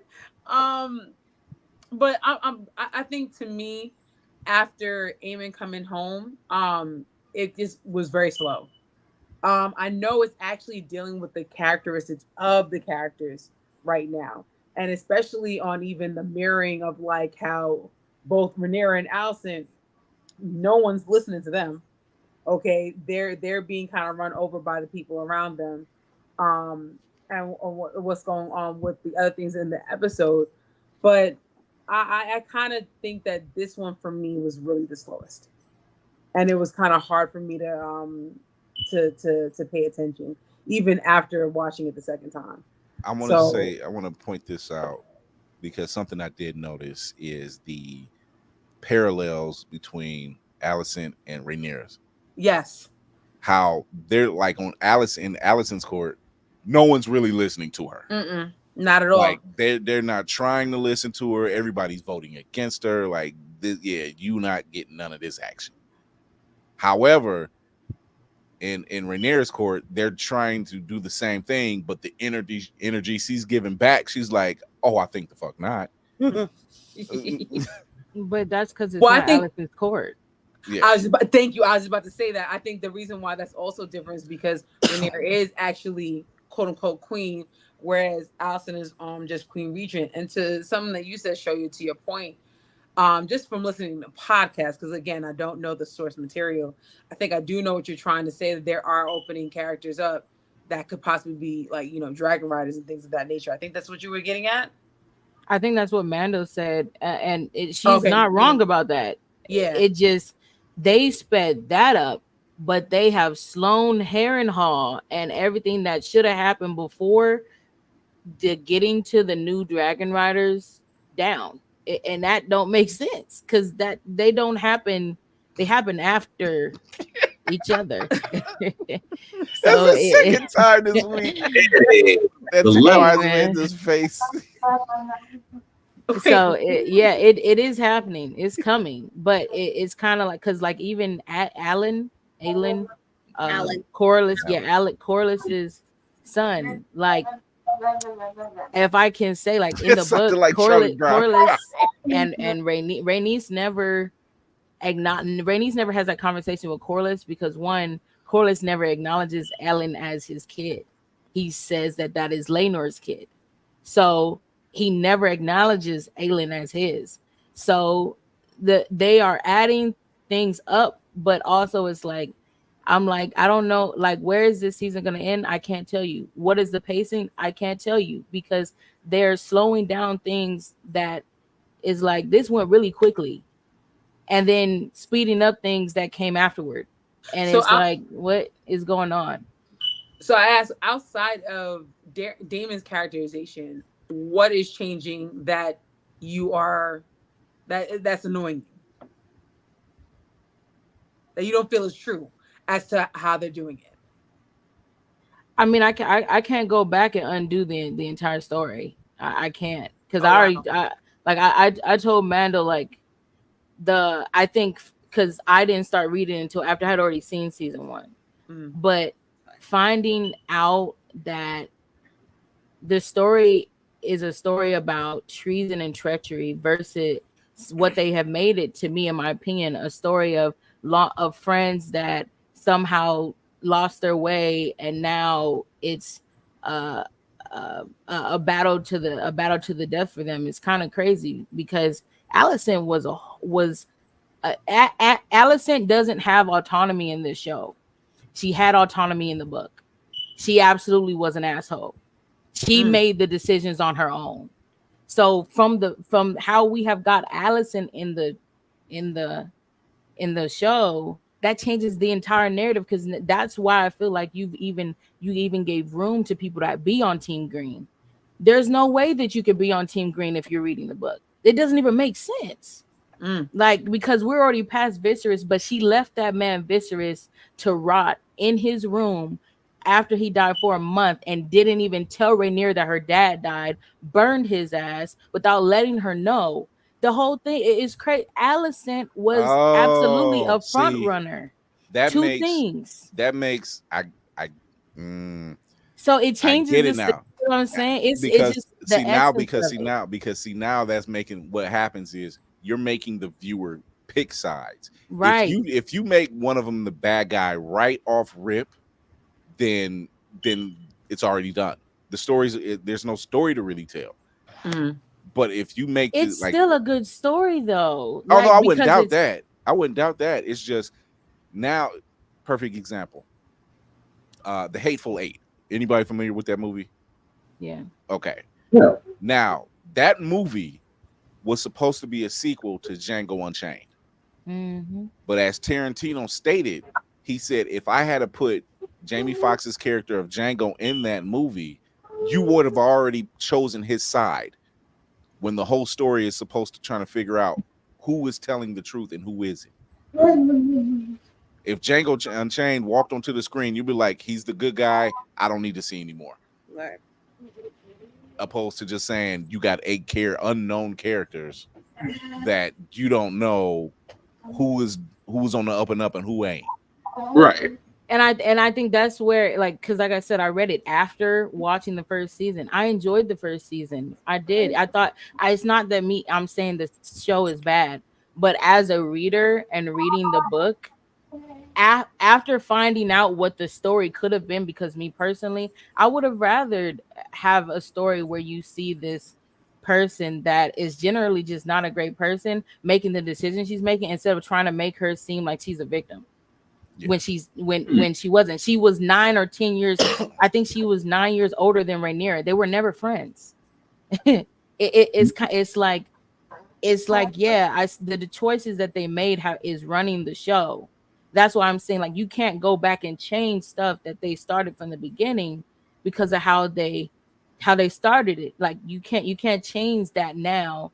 That's why, like, when Rhaenyra was having that, when she went back and was with Alicent, and I was like, that scene did nothing for me. When it made her look stupid. Yeah. Okay. When it made her look stupid because she realized, oh dang, I might have made a mistake. It didn't make me feel anything, because I was just like, she was just she didn't care. Like she just was a person that just didn't care. Like that did not matter. The original written. Yeah, the original her. She just didn't care. She didn't give a shit. She knew what she was doing. She knew the choices she made. She knew the choices she made. She helped her dad and had things in running. She still was in the ear of Aegon and her son. So it's kind of just like, the only thing I'm going to agree with you on as far as their choices go is them getting rid of Otto, because he's the one that's still running shit behind the scenes. Yeah, because he went back to his home. He went back to his home, right? And now he with his daddy, right? But he's still, but you still see him making decisions from afar. Like I don't know. Yeah. What happens? I don't know what they're going to do with the rest of the series as far as like trying to bring him back in, because he kind of comes back into the mix. But that's one thing that I'm like, y'all fucking around with this a little bit too. Because do you remember the character Nettles? Yes. So they're saying that she might not even be in the show. Was she an integral part in some decision? She's an integral part to Daemon's character. Okay. So she's not here, and that's why I'm like, I can't. So is her part more like, what's the woman's name that's in the castle with Daemon? What's her name? Rivers. The River. Would you think she's taking that place? She is. Nettles is a person that really brings Daemon back to earth, in my opinion. So Nettles it sounds brings like him back to just caring and understanding. Mm-hmm. Nettles brings him back to that. So would you say that girl he cares about her? And she's a black character. I feel like was it Masson? The white Sandra? I feel like anyone could possibly do that. Mm-hmm. I don't see the Rivers character doing that. Okay. I think she likes to play with Daemon like that. Yeah, Rivers is not supposed to be a good is not supposed to be a good person for Daemon. Correct, and I can see that.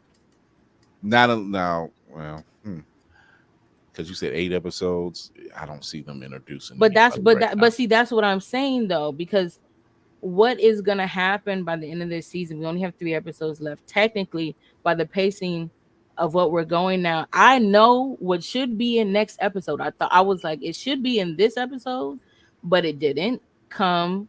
What's gonna be in next episode is what we should be seeing is some crazy stuff. If we don't see that, I don't know what they're doing. Like, I feel like the only thing that's going to be absolute is that Damon and Eamon is going to go toe to toe at the end. That's what that's what it looks like they're going to do. Yeah. But and that would be necessary, but I thought that was going to happen this episode. Oh, yeah, you're right, Nicole. I don't see them leaving Harrenhal. Not now. And that's crazy. Not right now. Yeah, that's they're going to save that for the finale. I can't see and that not in the finale. And that, in terms of pacing and what's happening, is crazy to me. So because now you're blending things. You're blending things because Whoopi said that they might not introduce Nettles. If that's going to be the finale, how is Nettles not introduced? Unless they're just not going to introduce her the entire series. Spartan, we see Corlys sitting on the throne and looking every bit as a man who truly has lost his better half. Mm-hmm. Do you see him evenly roasted? How do I put it? Do you see him? Had it been me, one, yes, I'm gonna have that moment. I'm gonna have that moment. However, I'm going to be highly pissed and want to go after the person who did it. Yeah. And I'm not seeing that from him just yet. He gonna wait his moment out. It will be methodical and it will be last minute. But I guarantee it's happening. Yeah. Do you think it's going to be more knee jerk than, because I'm not sure I see that either. Because he done lost wife, he done lost both his kids now. Oh no, so he's a thinking by himself. He's a thinker. Thank you. He's a what? He's not a knee jerk. He does think. It's just you don't. And shout out to Steve Toussaint. Because the way he's portraying this character, and I'm wondering, I'm like, where's the anger? Like, see, this is why I sit there and say it once it happens, it is like, how can I compare this? It'll be like Roy Mustang roasting Envy. It's gonna be that level, and we will not see it coming. That's what I think is going to happen because like you said, he's too methodical. It would be out of his nature to immediately react. In his case, if he's going to strike, it is going to be precision, and it is going to just be brutal. You think it'll be in a brutal fashion? It's like a tidal wave. You everything seems fine, and then the tide pulls back. And then there's a point where the tide pulls back so much where you should be concerned. If you're starting to see the base of peer foundations, you should have been running already. It's too late. Because when the tide comes back in, everybody's off the fucking board. Pretty much. Everybody. I'm waiting. I would like to see it. I think he's a pretty chill character. He doesn't really. He's not a fighter, in my opinion. He's good at what he does, but he's not really he's not like a frontline man. Plus I think I feel like after you lose that many people, and especially I there's no inch in my mind that he doesn't know that Rhaenys is going off to die after she told him I'm going. It's kind of like he should have expected this because she went alone, and I think he's probably just kind of like, this is sad, and I don't know what I'm gonna do right now, but I'm gonna just sit here and be sad for a minute. But I did. Bayla a real one for real, because she had a great monologue in that moment. That statement was fire. She said, "I am blood and fire, and it must be transferred to what was it? Salt and sea." And I was like, that's a fire. That was a fire line. That was a fire. Very fire. I was like, that was great. I'm like, you got your mama, Annie. I see. No, for real. I think some people mentioned, which I'm like, okay, that's cool, because Bayla was kind of mentored by Ray niece. And so she kind of has Ray niece's spirit. Yeah, I think like when it comes to Corliss and like you said, Lady Mandalore, I want to see that. I would like to see it. I'm just saying, I think it's a good move. Because when it happens, because I was just like, your wife's dragon just came in. The head of her dragon came in. Ain't nobody. You know, and to get that word, and you can tell she was the support system. Yeah, like she was his anchor. His anchor ain't here now. You basically removed the safety switch. Because even when they were trying to come at her, he was like, "Oh, hold the fuck up. What we not gonna do is talk to my wife crazy, and y'all gonna hear what she got to say." So, I mean, that family got ran over multiple times, and they still stuck together. I mean, but that I think the reason why they're such a good house because they're Valerian. Yeah, if they were not Valerians, they probably would have struggled a lot more. But they're a big important house. Yeah. So, like they're the Starks they're just 200 years earlier. So I'm waiting to see it. There's definitely some questions that need to be answered, and I don't honestly, with 3 episodes left, I don't think we're gonna. If we did get them answered, we wouldn't be satisfied because it would be too quick. Expect the cliffhanger. Expect the cliffhanger going into season 3. That's a fact. I hope they ended in season 3 though. Nicole says really if you had to merge Nettles with someone we've already met before, this makes sense. She's talking about Rayla. Yeah. Yeah. Rayla or Bayla? Rayla, the one that is not here, that you saw having that conversation with old girl at the place with the dragon eggs. Jane Aaron. Oh, okay. Well, on that note, we are wrapping this up. Wrap up protocol initiated, Captain. This was a good weekend. I wish we had it. But here we are again with more family than friends.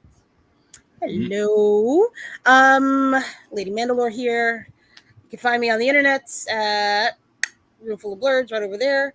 I am taking a brief pause until I get back from DreamCon to restart Roomful of Blurs on YouTube and Twitch and sometimes Instagram Live. But when I do, you will be able to catch me on Sundays at 7 p.m. Eastern Standard Time. You can also, Jesus wept. Lord, TikTok. You can find me on TikTok. You can find me on Spill. Take out the 2-letter O's in Roomful of Blurs, in room part of Roomful of Blurs, and yeah.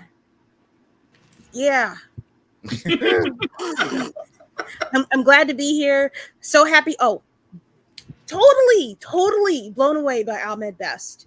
Yes. Oh my God. Oh my word. How could I have forgotten Ahmed Best? I still gotta watch it back. He's hurt him entirely. I'm glad good things are coming to him. Oh yes. And I hope more. He was very insightful. Yeah. Very insightful. Wait till we get that one up. That was if Connie's interview was high energy, Ahmed Best was highly insightful. Yeah. The way he talks about the Force, I'm just like, it's in his blood, B. It's in his blood. It's there. And I loved every minute of it. Lainey. I just want to say this has been the first in a long while that I haven't glitched. Putting it out there. I think I might have found. Gang. Listen. Hello, I am Lainey. You can find me at Geek by Heart on YouTube. You can find me and my husband talking about movies and trailer reactions and sometimes streaming. You find us at IG at Geek by Heart and TikTok at Geek by Heart. When I get back into my groove, I'll be once again writing for I'm about to say for blerdseyeView.org, where I have a couple other people over here that write as well. And that's about it. Shout out to everybody who I met for the first time, mutuals at Blerdcon, because again, it was really a vibe. It was really a vibe. And you can hear it in all of our voices how happy we were, and here we are. We're like, we are. I'm about to say, home. And these people, like Chris said, I found my family, I found my tribe, and I couldn't be happier. I'm with it. I am with it. So, yo. Hi, you guys. What did you just say? Darkness. Hey, man. I am in the dark. But yes, you guys can follow me at Adventure Time VR on all platforms, mainly Twitch. I have just started doing reaction videos on YouTube because I've been wanting to do it for a while. So definitely do head to my YouTube and follow. Also I'm watching some really cool new anime from this summer season. I am pleasantly surprised. Okay. Ooh. I am very happy with what I have watched so far. So definitely check me out on Twitch and YouTube and Instagram. Adventure Time VR everywhere. Boot doot doot loot doot loot doot loot doot doot. You can find me not getting harassed on all platforms under this name. So I'm trying to do something special. I'm actually like 2 videos away from like my 1,000th upload. So be on the lookout for that. For those who don't know, I've been on YouTube since like inception in 2008. So yeah, long time coming. Just shout out to everybody. Shout out to all I don't even know which interview we're gonna do first. I still gotta watch all of them back, plus the stuff we got on the stream, plus stuff we did on the street. Navy's video with Cleo Thomas is up right now. I will probably post the one with me and Tony Weaver tomorrow. One of the interviews is going up on Friday. I'm not sure which. We'll figure that out later. We are swinging for the fence. Dude, just home. It's home run derby out here. Shout out Wes Armstrong, Cleo Thomas. Shout out Cleo. Shout out DJ Dimitri and Tony Weaver for letting me help direct 2 of the skits. One they just posted, which is the Powerline rap battle, which you can see Kira and 3 Steve Harveys in the back. It was so random. They were just like, "How do we do this?" I kind of just jumped into place and was snapping everyone around. I was like, "Okay, stand here. We only need to have." And then they walked in. I was like, "You 3, corner." And sure enough, they stole the entire show. But just shout out to the entire Blerd Station team. Shout out to everybody we're going to see at DreamCon. Going to try to make magic out there, too. We'll wrap this up first. Shout out to Ozzy and Biz. Thank y'all for the card. Very much appreciated. So, link is in the comments if you want to go get that. Y'all be blessed. We will be in these streets. And thank y'all for showing love in the community tab, too, because not everybody uses that. But the pictures of us just being out of the con or me being traumatized, I appreciate that. I think those are like the highest liked posts y'all have interacted with all year. Yeah, we were definitely happy, Christy. That's one emotion to describe it. Stay tuned Thursday while we have Roxy Hayes on the show. I'm kidding. Good night, America. Thank you for coming. I just want to say, if someone's gonna pee on me, I'm gonna move out. Wait a minute. What is going on? She's quoting Riley Freeman. That's what, yeah, but I'm just like, wait a minute, because I'm trying to make these connections. This is an off the stream conversation. Just stick around. As Safari stays on the bridge of the ship. Go ahead, Safari. I'm sorry. I'm sorry, Safari. He cracks up. Oh, Black Spartan. Oh, good Lord. Black_Spartan 615 is where you guys can find me on the interwebs. As they said, I live vicariously through them. I love the camaraderie of Blerdcon. Hopefully I will be there. Probably be +3. Dang, I had to count. That's bad. +3 kids. So hopefully I'll have the whole tribe there next year. But anyway, You usually can find me, How the Frack We Got Here, political podcast, because, dear God, we have a lot to cover this Wednesday come 7 p.m. Of course, video game podcast, Get Bit podcast, of course, every Friday at 8:30-ish. That we have a lot of news to cover. From there, both podcasts can be found where podcasts can be seen or heard. Also, check out the blerdcon.org podcast. As Lainey said, that our resident Usopp, Mayhem Media is the editor-in-chief and director of. I usually cover wrestling there. Why? Because wrestling is real and people are fake. Shout out to Mr. Kennedy for that one. If you have not gotten to wrestling, guys, there's a lot more of us that is getting a lot more TV time, a lot more matches, a lot more titles. We are basically getting a lot more exposure than we ever had in the last ever 4 decades. Ever. Oh yeah, it's nice to actually see a lot of us actually taking over that sport. But yes, definitely check it out. Not to take away from Reverend Navy's church, as I usually just wait for his message and I pass on the tide, but a like, a share, and a follow costs nothing, but helps us all out tremendously. At the same time, guys, con season, as you have heard, is up and running. 3 simple rules that you can follow that'll make your whole life easier. Number 1, respect the cosplayer at all times. Cosplaying is for everybody, regardless of your height, weight, race, or preference. The only rule is don't do blackface. Don't want your ass kicked at the con? Don't do blackface. Simple as that. Number 2, hygiene is important. I cannot stress enough. And if you've been seeing the scenes from Blerdcon, there was next to nothing in walking room. You had elbows to elbows, cheek to cheek. Literally, cheek to cheek.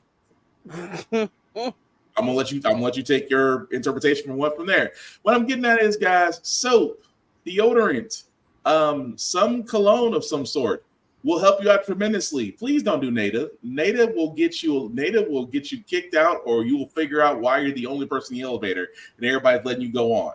Again, don't stink. You'll save a life.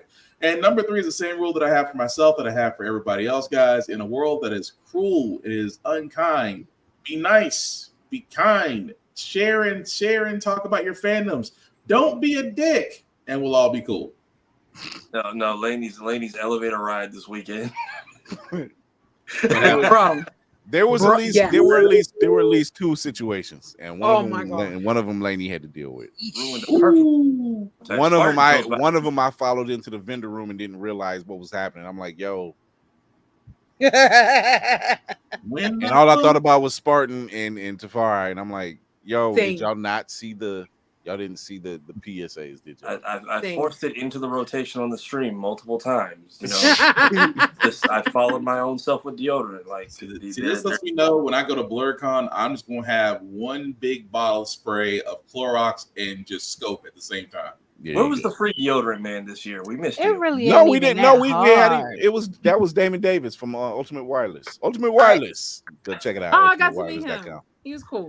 I want to give a special shout out because Tafari did save my life because something happened and I have no idea what she. I was going to break a rule at a con, so now he's famous and valiant. Is this only on the bridge of the ship story? I would prefer it, but okay. No, if you prefer it, I will not break that rank. Thank you, sir. I have no idea what she's even referencing. It was a lot this weekend. Spartan show's gonna be lit on Wednesday though. Second we saw the headline. It's like, oh, look what happened in the news. We're like, well, how the frack did we get here? So, if you've missed the live stream, you can still watch it on blerdstation.com. Go to blerdstation.com, on the live stream tab, and you can see it. And you can also see it on the Blerdcon YouTube page. Go sign up for Blerd Station. We in the building. Shout out to all the guests that we had. I'm at best. Atandwa Kani, Wes Armstrong, Cleo Thomas, Roxy Hayes, Phil Lamar, Phil Boutte, he was in the building. All the cosplayers. Kaish Black was in the building, dressed as Moon Girl, and I loved it.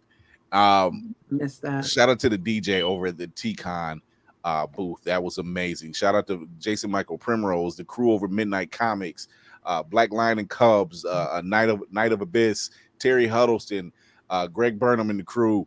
Atlanta Comic-Con was in the building.